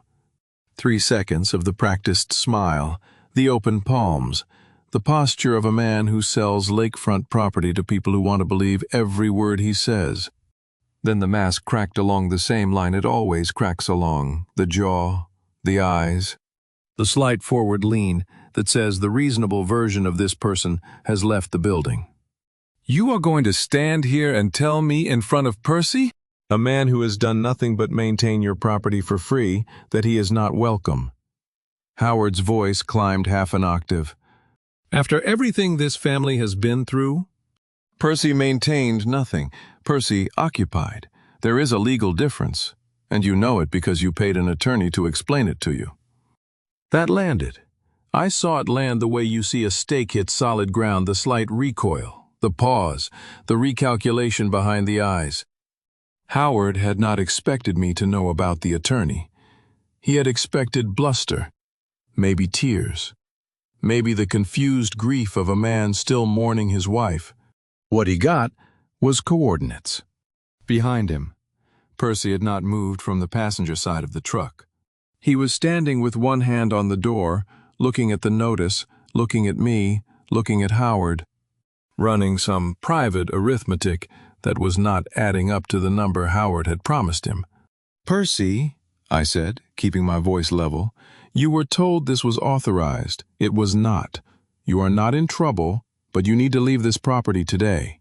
Percy took one step backward, and it was the loudest sound in that clearing, louder than Howard's voice, louder than the gravel under their shoes, because a man stepping away from the person who brought him is a man who has just understood where the exit is. "Maybe we should just go." "Howard," Percy's voice was quiet, the voice of a man who has realized he is standing in someone else's fire. "He has an attorney." "This is not what you said it would be." Howard turned on Percy the way a man turns on a tool that has broken at the worst possible moment. "Do not start with me. Not here. Not now." But Percy was already walking. He went back to the truck and stood by the passenger door with his arms folded across his chest. And I understood something about Percy in that moment that I had not fully understood before. He was not brave. He was not disloyal. He was a man who had been told a story that made sense until it stopped making sense. And the posted notice with my survey coordinates printed in weatherproof ink was the exact moment it stopped. Howard did not follow him. He stayed at the boundary, 6 inches from the posted notice, and his jaw was working the way a man's jaw works when he is choosing between the smart thing to say and the true thing. I had seen that look before on job sites, in depositions, at kitchen tables where families split apart over lines drawn on paper. The smart thing would be to walk away. The true thing would be to say what he actually knew, what he had actually planned, what he had actually paid for. The phone was warm against my chest. Hedwig was still on the line. I could hear her breathing, patient, professional, recording every word that had been said and waiting for the ones that had not been said yet. I did not move. I did not speak. I stood at my own boundary on my own land and gave Howard Lindsay every opportunity in the world to choose. He chose. Howard chose the true thing. He stepped forward with his finger raised and his voice climbing past the register where reason lives. And I knew, the way you know a boundary stake is about to hit bedrock from the sound of the hammer alone, that he was about to say something he could never unsay. 18 acres. He swept his arm across the property like he was showing it to a buyer. 18 acres sitting empty while you play the grieving widower. Eleanor would have wanted this land used. Melvin. She told Florence that. She told her a dozen times. And you knew he was coming. I made sure of that. And you did nothing for months because you did not care until you could use it against me. I let him finish. I let every word travel across the clearing and settle into the September air the way survey data settles into a total station permanent. Recorded. Unretractable. I did not know he was coming, Howard, I said. My voice was level. My hands were still. You never asked my permission. Of course I did not ask your permission. He was shouting now, and the veins in his neck were visible from 10 feet away. You would have said no. That is exactly why I told Percy where to set up the eastern boundary, close enough to the access road.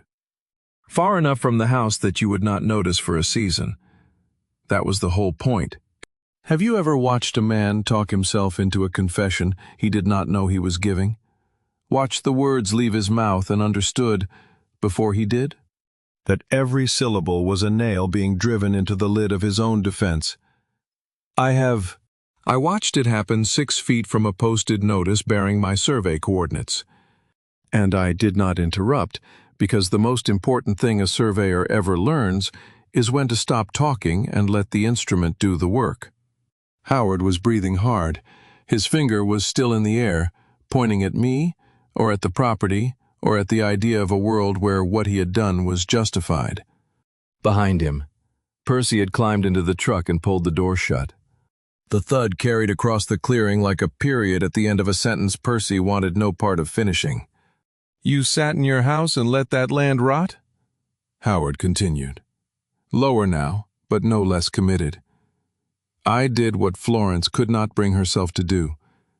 I found someone to use the property. I arranged the whole thing, the campsite, the timeline, the access, everything.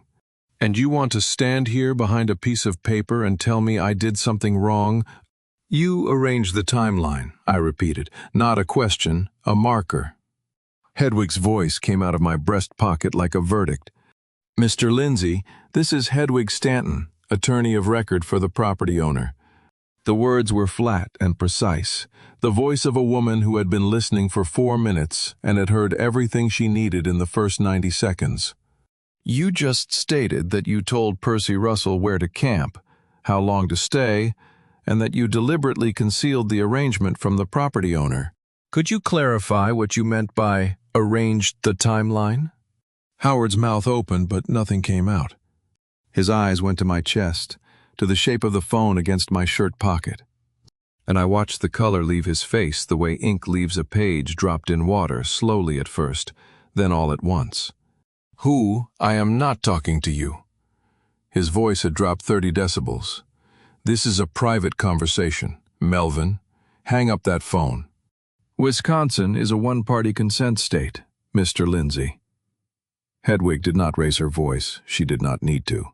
This call has been recorded from the moment your truck stopped on the gravel. Everything you have said in the last 4 minutes is on the record. I would advise you to stop talking, but that is entirely your decision. If someone ever tells you that a recorded confession does not matter because it was a private conversation on private land, ask them which state they are standing in.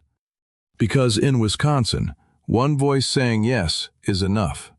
And my voice had said yes the moment I dialed Hedwig's number at 7 that morning and set the phone against my chest. Howard stood perfectly still with his mouth open and his finger still raised in the air, pointing at nothing now. The cologne I had smelled when he first stepped out of the truck was sharper. cut with the acrid edge of a man sweating through fabric that was never meant for confrontation. His jaw worked once, twice, and then locked shut. Percy was already in the truck with the door closed and his arms folded. The posted notice stood on its metal stakes behind all of us, white and steady and utterly indifferent to the silence that had fallen over the boundary. I stood there with the phone warm against my chest, listening to Hedwig breathe steadily on the other end, and I understood that the confrontation was over. Howard had said everything he needed to say, and more than he ever should have. The scheme was not just exposed. It was documented, time-stamped, and sitting in the memory of a recording device connected to a licensed attorney. But the consequences had not even started. Percy opened the truck door and got back out. The look on his face was not anger. It was the quiet devastation of a man who has just heard his own name spoken in a context he never agreed to. And I recognized it because I had worn that same expression the first time I found the boundary stake 14 inches from where it should have been. He walked past the hood of Howard's truck and stopped 3 feet from where Howard stood. His hands were at his sides. His voice was shaking when he spoke, but his eyes were steady. "You told me he wanted someone watching the place."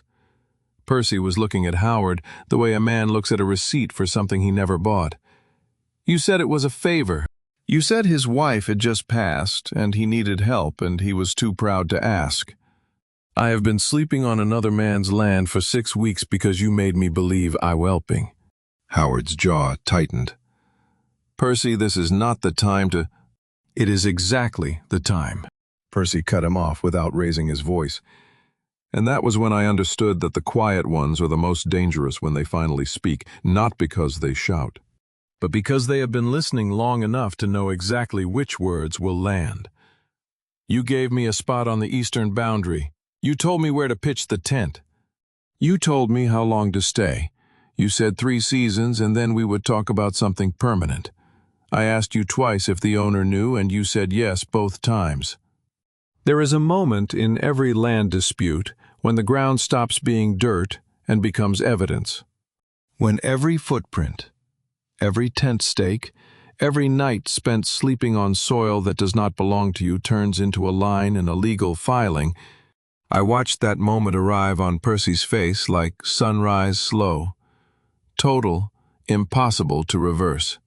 Howard tried once more. "Percy, do not be stupid.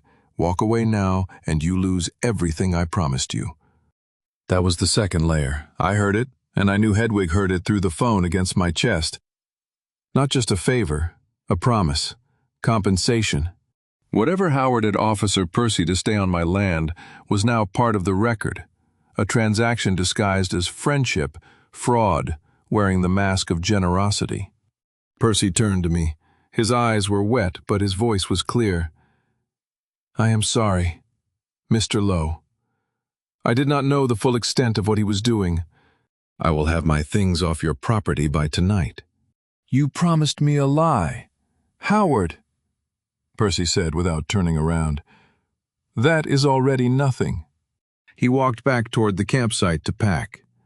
His boots crunched on the gravel, and the sound faded the way a survey crew fades when the job is done, one set of footsteps, then silence. Then just the land and whatever truth is left standing on it. Howard watched him go.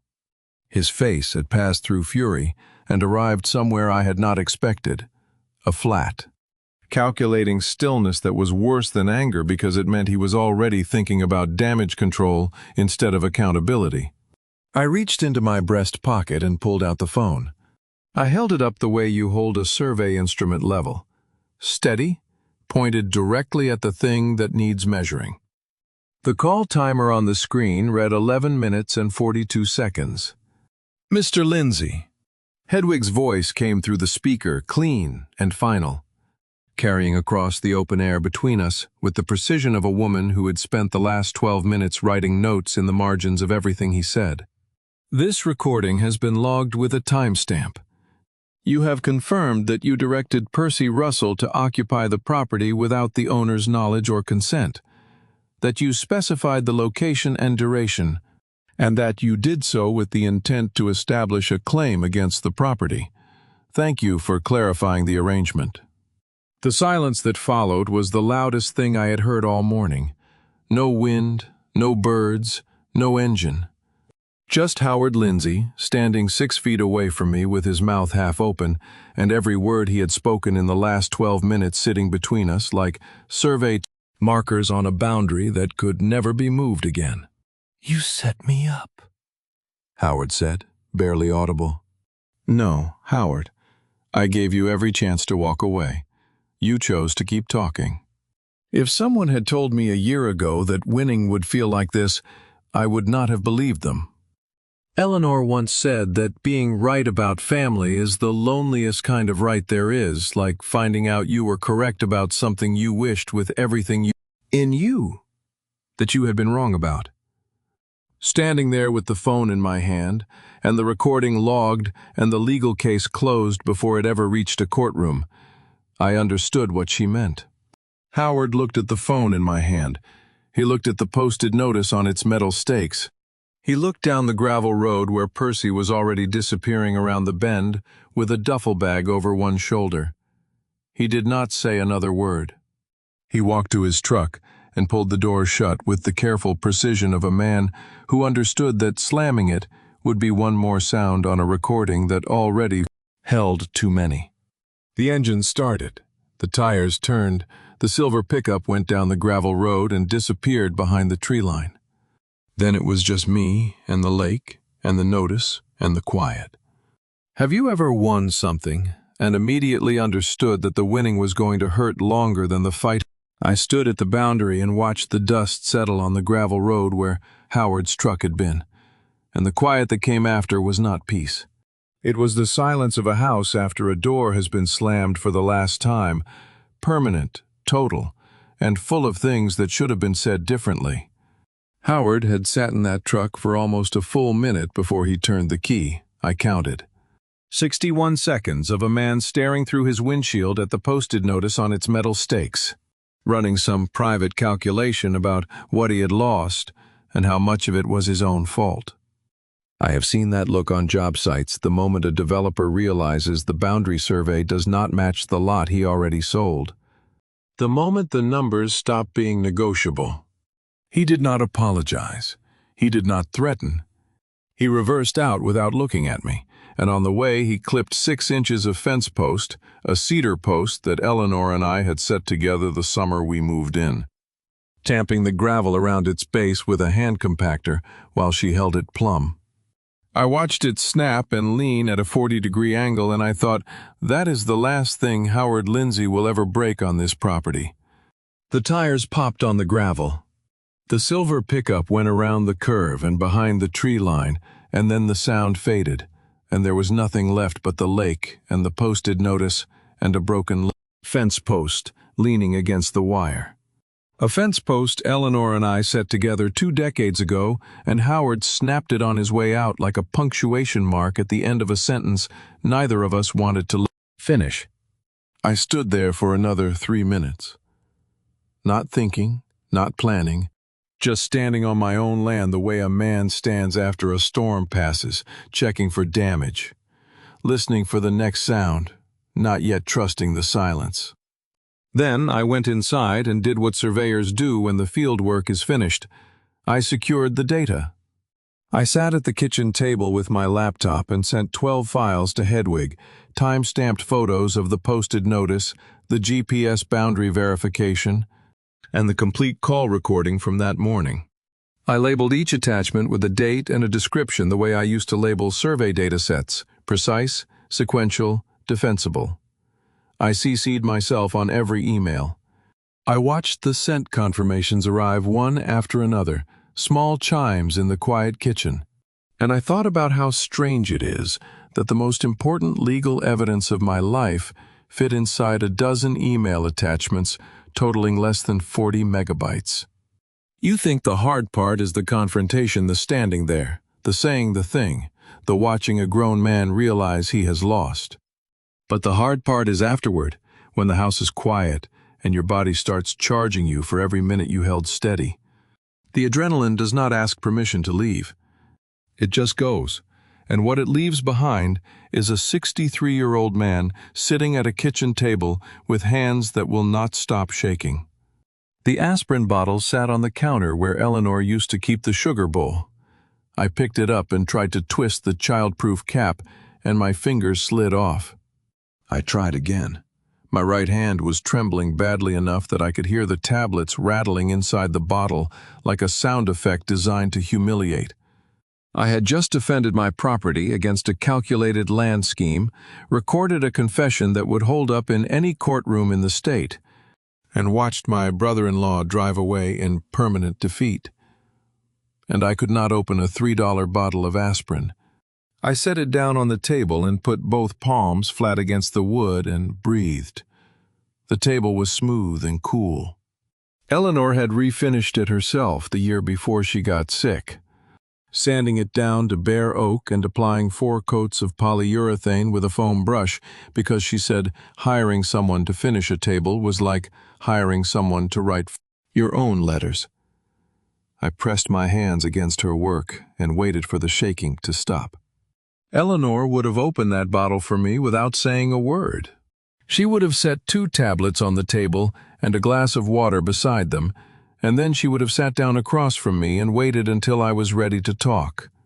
That was the thing I miss most, standing in that kitchen, with the victory still wet on my hands, not the help, but the waiting. The patience of a woman who understood that being right and being at peace are not the same thing. The shaking stopped after 11 minutes. I opened the bottle, took 2 aspirin dry and chased them with cold water from the kitchen tap. 3 long swallows that tasted like copper and chalk. Then I looked at my phone. 3 missed calls, 2 from Hedwig, those could wait, 1 from Florence, time-stamped 9 minutes ago. She had left a voicemail. I pressed play and heard my sister's voice, thin and steady, say 6 words I had not heard since the day we buried Eleanor. I am coming home to you. I called Florence back that evening and told her everything, not because she asked, but because she deserved to hear it from me before she heard it from Howard. The kitchen was dark except for the lamp above the stove. I sat in the same chair where my hands had been shaking 4 hours earlier, and now they were steady. And the steadiness felt worse, because it meant the shock had passed, and what remained was just the work of telling my sister that her husband had confessed to stealing her brother's land on a recorded phone line. I walked her through it the way I used to walk clients through survey results, factual, sequential, without editorializing.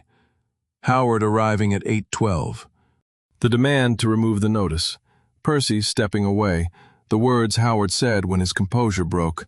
The recording, Hedwig's voice coming through the speaker. Howard's silence at the end. I left nothing out, and I offered no interpretation. Because Florence was 60 years old, and she had earned the right to draw her own conclusions without her brother telling her what they should be. She did not interrupt once. 5 minutes of me talking and not a single sound from her end. Not a gasp, not a question. Not the sharp intake of breath you expect from a woman hearing that her marriage was built on something she did not know about. Just silence. Patient, absorbing silence. When I finished, she asked one question. Did he say anything about me? The worst answer I could have given Florence was the true one, that her husband had fought for 18 acres of lakefront property. She was Eleanor, accused me of neglect, confessed to orchestrating the entire scheme, and never once in the entire confrontation said her name. Not as a justification, not as an excuse, not even as an afterthought. Florence did not exist in Howard's version of what he had done. No, I said, he did not mention you once. The silence that followed lasted longer than any pause in the conversation before it. I could hear her breathing steady, measured. The breathing of a woman who has just received the last piece of information she needed. I need time to think, Florence said. She did not say goodbye. The line just went quiet. Not the click of a hang-up, but the soft dissolution of a connection that ended because there was nothing left on either side of it that words could carry. I set the phone on the table and looked out the kitchen window. The posted notice was still visible at the boundary, white against the darkening tree line. And I thought about how a document can stand in a field and do more damage to a family than any argument ever could. 3 weeks passed. October arrived. The leaves along the eastern boundary turned copper and gold, and I did not hear from Florence, and I did not call. Then Hedwig called. His attorney sent a letter, she said, and I could hear her turning pages on her desk. One page called the entire matter a misunderstanding between family members, suggested that all parties move forward without further legal action, and that the posted notice be removed as a gesture of goodwill. A 47-page evidence package is not a legal document. It is a wall. And Hedwig built hers the way I used to build boundary surveys, so precise that arguing with it would cost more than accepting it. She sent back the complete file, time-stamped photographs, GPS boundary verification, the PI reports, clean title history going back to the original purchase, and a full transcript of Howard's recorded confession with timestamps keyed to every self-incriminating statement. 2 weeks of silence, Hedwig said on our next call, then a one-line letter. Counsel is withdrawing from the matter. No explanation, no counteroffer. No request for negotiation. Just gone. What does it mean when a man's own lawyer looks at the evidence and decides the smartest thing to do is stop being his lawyer? It means the recording was exactly as damaging as it sounded at the boundary. It means 47 pages of documentation left no room for the word misunderstanding. It means Howard Lindsay was now a 63-year-old real estate broker standing in a legal dispute with no attorney, no co-conspirator, and no defense. I should have felt relief. Part of me did. But the part that knew Florence was still out there somewhere between Kenosha and a decision, that part felt something closer to dread. There is one more thing, Hedwig said, and her voice dropped half a register in a way I had not heard before. The withdrawing attorney included a second line in his letter, not about the property, not about the case. She read it to me. Our client wishes it known that he intends to contest the matter through other channels. I waited. Other channels means family court. Mr. Lowe. Hedwig paused, and I heard her pen stop moving. He is going to use the divorce to come at the property from Florence's side. If Florence has any claim to family land inheritance, shared assets, anything traceable to the Lowe estate, Howard intends to argue that it is marital property subject to division. The coffee in my cup had gone cold an hour ago. I looked out the window at the posted notice standing in the October dark and understood that Howard had not surrendered. He had changed battlefields. The property dispute was over. The family war had just begun. Florence did not need Hedwig's warning about family court. She had already made her decision before Howard's attorney put it in writing. I learned this later, in pieces, the way you learn the full shape of a boundary only after walking every corner of it. Florence told me some of it on the phone. Some I heard from Hedwig. The rest I assembled from the silence between what my sister said and what she left out. She confronted Howard in their Kenosha kitchen on a Tuesday evening in November. She had the evidence folder open on the counter, thick enough now to stand upright on its own. She set it down in front of him the way a judge sets down a verdict. Howard tried what he always tried. He reframed. I was trying to build something for us. Florence. Florence told me later he used the voice he always used when he wanted something practiced, open palms, like he was showing a listing. That land is sitting empty. I wanted a better start for both of us. Florence did not raise her voice. You did not build a start. You tried to take from my brother. You used his grief. You used Percy. And you lied to me about a conference in Milwaukee while you sat in a lawyer's office planning all of it. You think you know what ends a marriage, an affair, a lie, a slow drift into separate rooms? But sometimes it is a single date on a desk calendar and a souvenir keychain from a hotel your husband never checked into. Sometimes It is the moment a woman realizes that the man across from her calculated the value of her brother's grief and decided it was worth exploiting. "I am filing for separation," Florence said. "And Howard, if you try to use our marriage to come at his property through family court, I will hand every piece of this evidence to my own attorney. You will not take from him through me." Howard did not respond. Florence told me later that he sat staring at the folder without a word, and that his silence told her more than any defense could have. A man who argues believes he has a case. A man who goes quiet knows the evidence is airtight. The family court threat died in that kitchen not with a ruling, but with a woman standing in her own house and drawing a line that could not be crossed. 3 weeks later, on a November afternoon cold enough that I could see my breath on the porch, a plain envelope arrived, no return address. Inside was a single sheet of lined notebook paper. And the handwriting was careful and slow. The handwriting of a man who does not write often, but wanted every word to be legible. Percy's note arrived the same way Florence's calendar page had arrived months earlier, unexpected. Carrying a truth I had not been prepared for. Except this time, what was inside was not evidence of a crime. It was proof that a man who had been used as a tool could still choose to be decent. "Mr. Lowe," the note read, "I want to thank you for not pressing charges. I did not understand what I was part of until it was too late. I have housing now through First Lutheran in Oshkosh, and I am doing maintenance work for the church and the apartment building next door. I hope you and your sister are all right."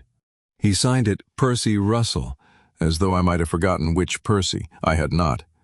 I sat on the porch with the note in my hand and the November lake steel gray through the bare trees, and I read it twice.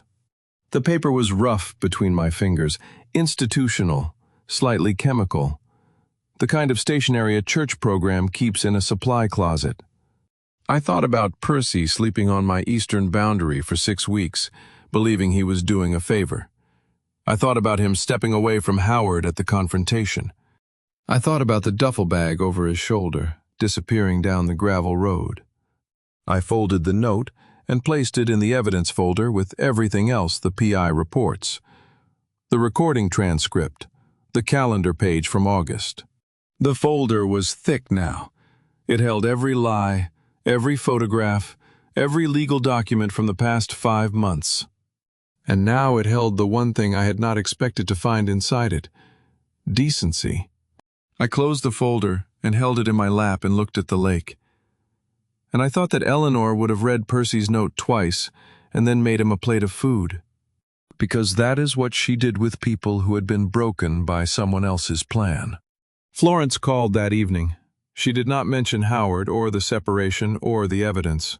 Her voice was different, warmer, lighter. The voice of a woman who has set something down that she had been carrying too long. "I have been thinking about the property," she said, "about what happens to it after all of us. Eleanor's garden is still there, is it not?" I told her it was. "Good. I want to come see it this weekend. There is something I want to talk to you about."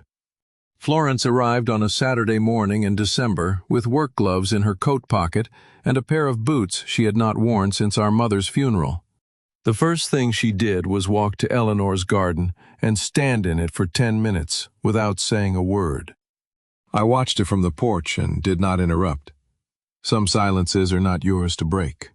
When she came back, her eyes were red, but her voice was steady, and she said, "Show me where the fence is going." We spent that week building the eastern fence line together. I had the posts cut and treated already cedar, 8 feet long, pointed at the bottom for driving. I set each one using the same GPS coordinates I had certified for the posted notice. And Florence held them plumb while I drove them in with a mallet that rang across the frozen ground like a bell tolling for something that was finally finished. On the second day, while we were stringing wire between the 4th and 5th posts, Florence told me something I had never heard. "Eleanor told me once that the reason she married you was because you were the only man she ever met who understood that a straight line was a promise." I stopped pulling wire. "She said that At your 25th anniversary, she said it to the whole table. You were in the kitchen getting more ice. I stood there with the wire tensioner in my hand and the December air burning in my lungs, and I did not trust my voice for almost a full minute. Eleanor had been gone for over a year, and she was still finding ways to tell me things I needed to hear. Building a fence with your sister is not the same as building one alone. Alone, you are marking territory. Together, you are making an agreement about where the world ends and where the family begins. Force and I worked in a rhythm that surprised me. She anticipated which tool I needed. She held posts without being asked. She pulled wire with a grip that said she was not visiting this property, but claiming her place in its story. By Thursday evening, the fence was done. Every post, level. Every wire, taut. A straight line running the full length of the eastern boundary with the precision of a career I had spent 33 years building for strangers and had finally turned toward the thing that mattered most. Florence stepped back and looked at it. Maybe clear boundaries are not just good for land, she said. Maybe they are good for families, too. That evening, we sat in the kitchen, sorting old family papers Florence had brought from Kenosha. Tax records, insurance policies, letters from relatives I had not thought about in years. The wood stove was burning, and the coffee was hot, and it felt for the first time since Eleanor died, like the house had people in it again. Florence pulled a letter from the bottom of a manila folder and went quiet. How many times does a man have to run the same scheme before you stop calling it a mistake and start calling it a method? The letter was dated 2017. It was from an estate attorney handling Howard's late mother's property, a rural lot in Waukesha County. The attorney had flagged an unauthorized tenant placed on the back parcel without the estate's knowledge. The language was formal, but the pattern was unmistakable.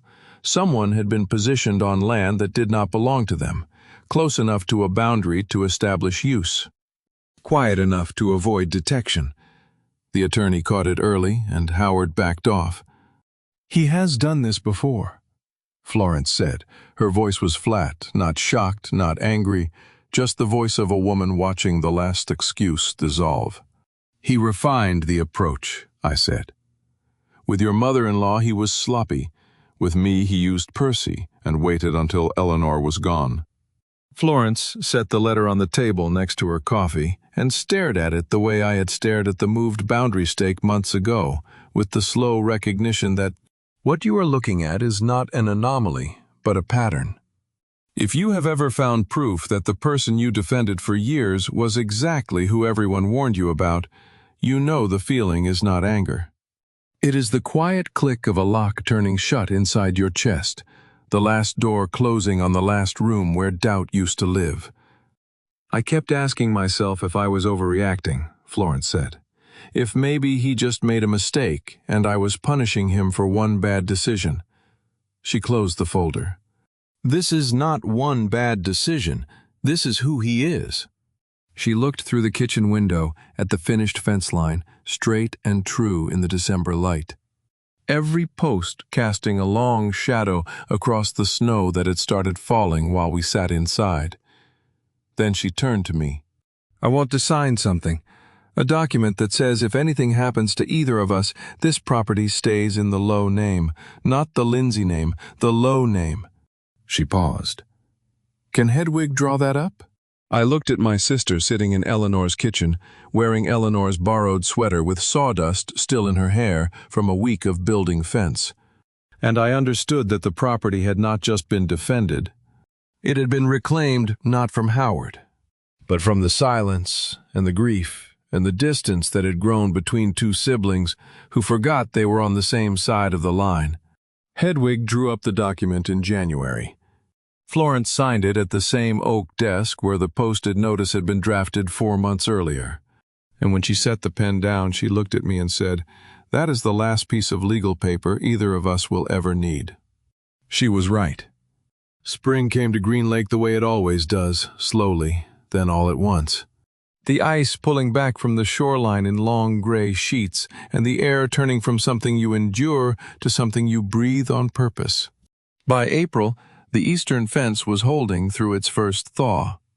The posts had settled into the frozen ground over the winter and come out the other side plumb solid. And the wire was still taut enough to hum when I ran my palm along it.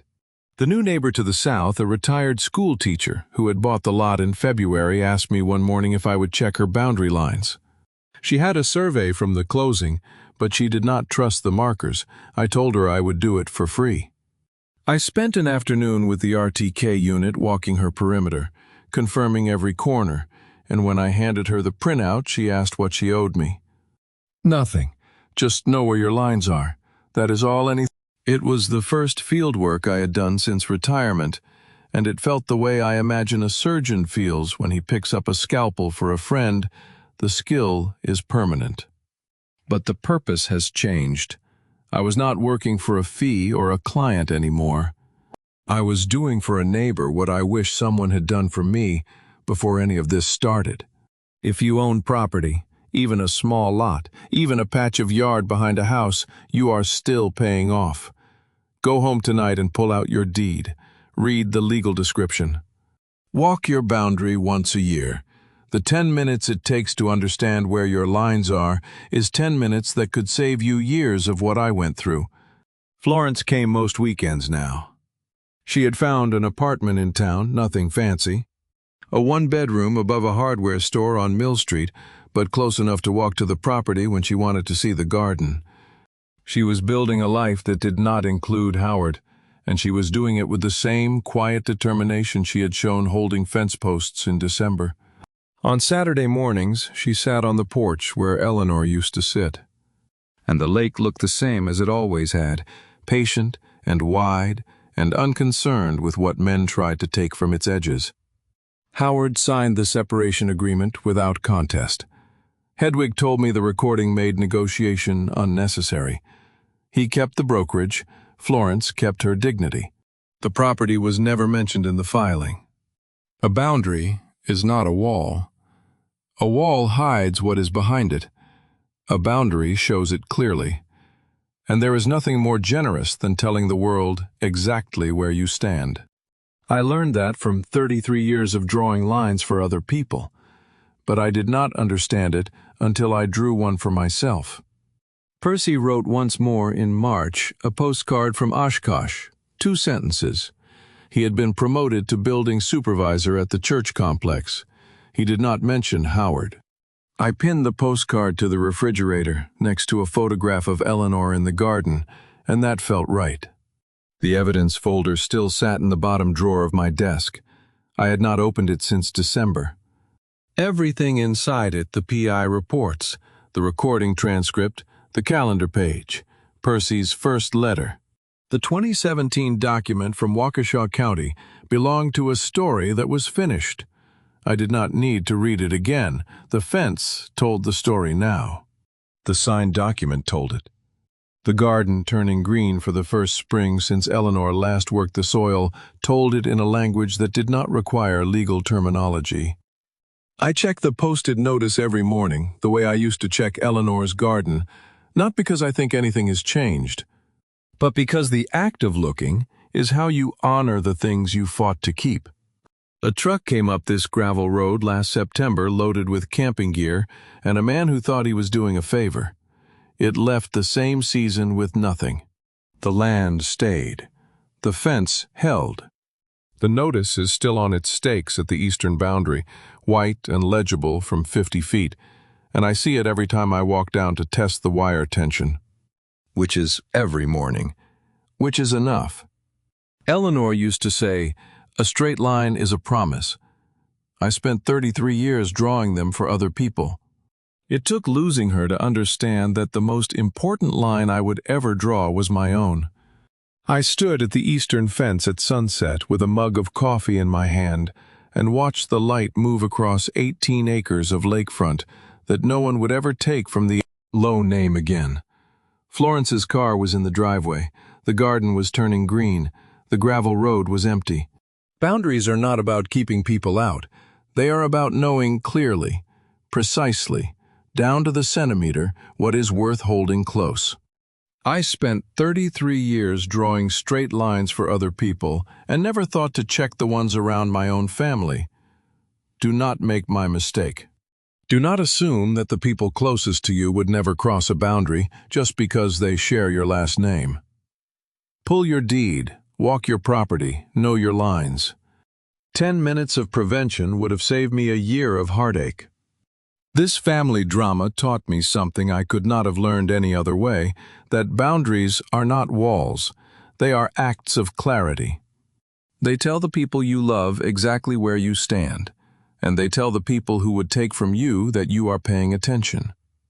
I believe God put me through this for a reason, because the lesson was never really about 18 acres of lakefront. It was about knowing what is worth defending, and having the courage to defend it, even when the person on the other side of the line is someone you shared holidays with. That is the real life story, not the land, not the legal filing, but the moment you decide that being right about family matters more than being comfortable. If this storytelling moved you, if this dad's true revenge against betrayal resonated with something in your own life, I would appreciate it if you left a comment and told me what would you have done differently. Share this with someone who needs to hear it. And if you have not already, subscribe so you never miss another story like this one. Thank you for staying until the very end. Your time and your presence mean more than you know. Just a reminder, some details in this story were fictionalized for storytelling and reflection. Any resemblance to real individuals is coincidental. The message is what matters. God bless.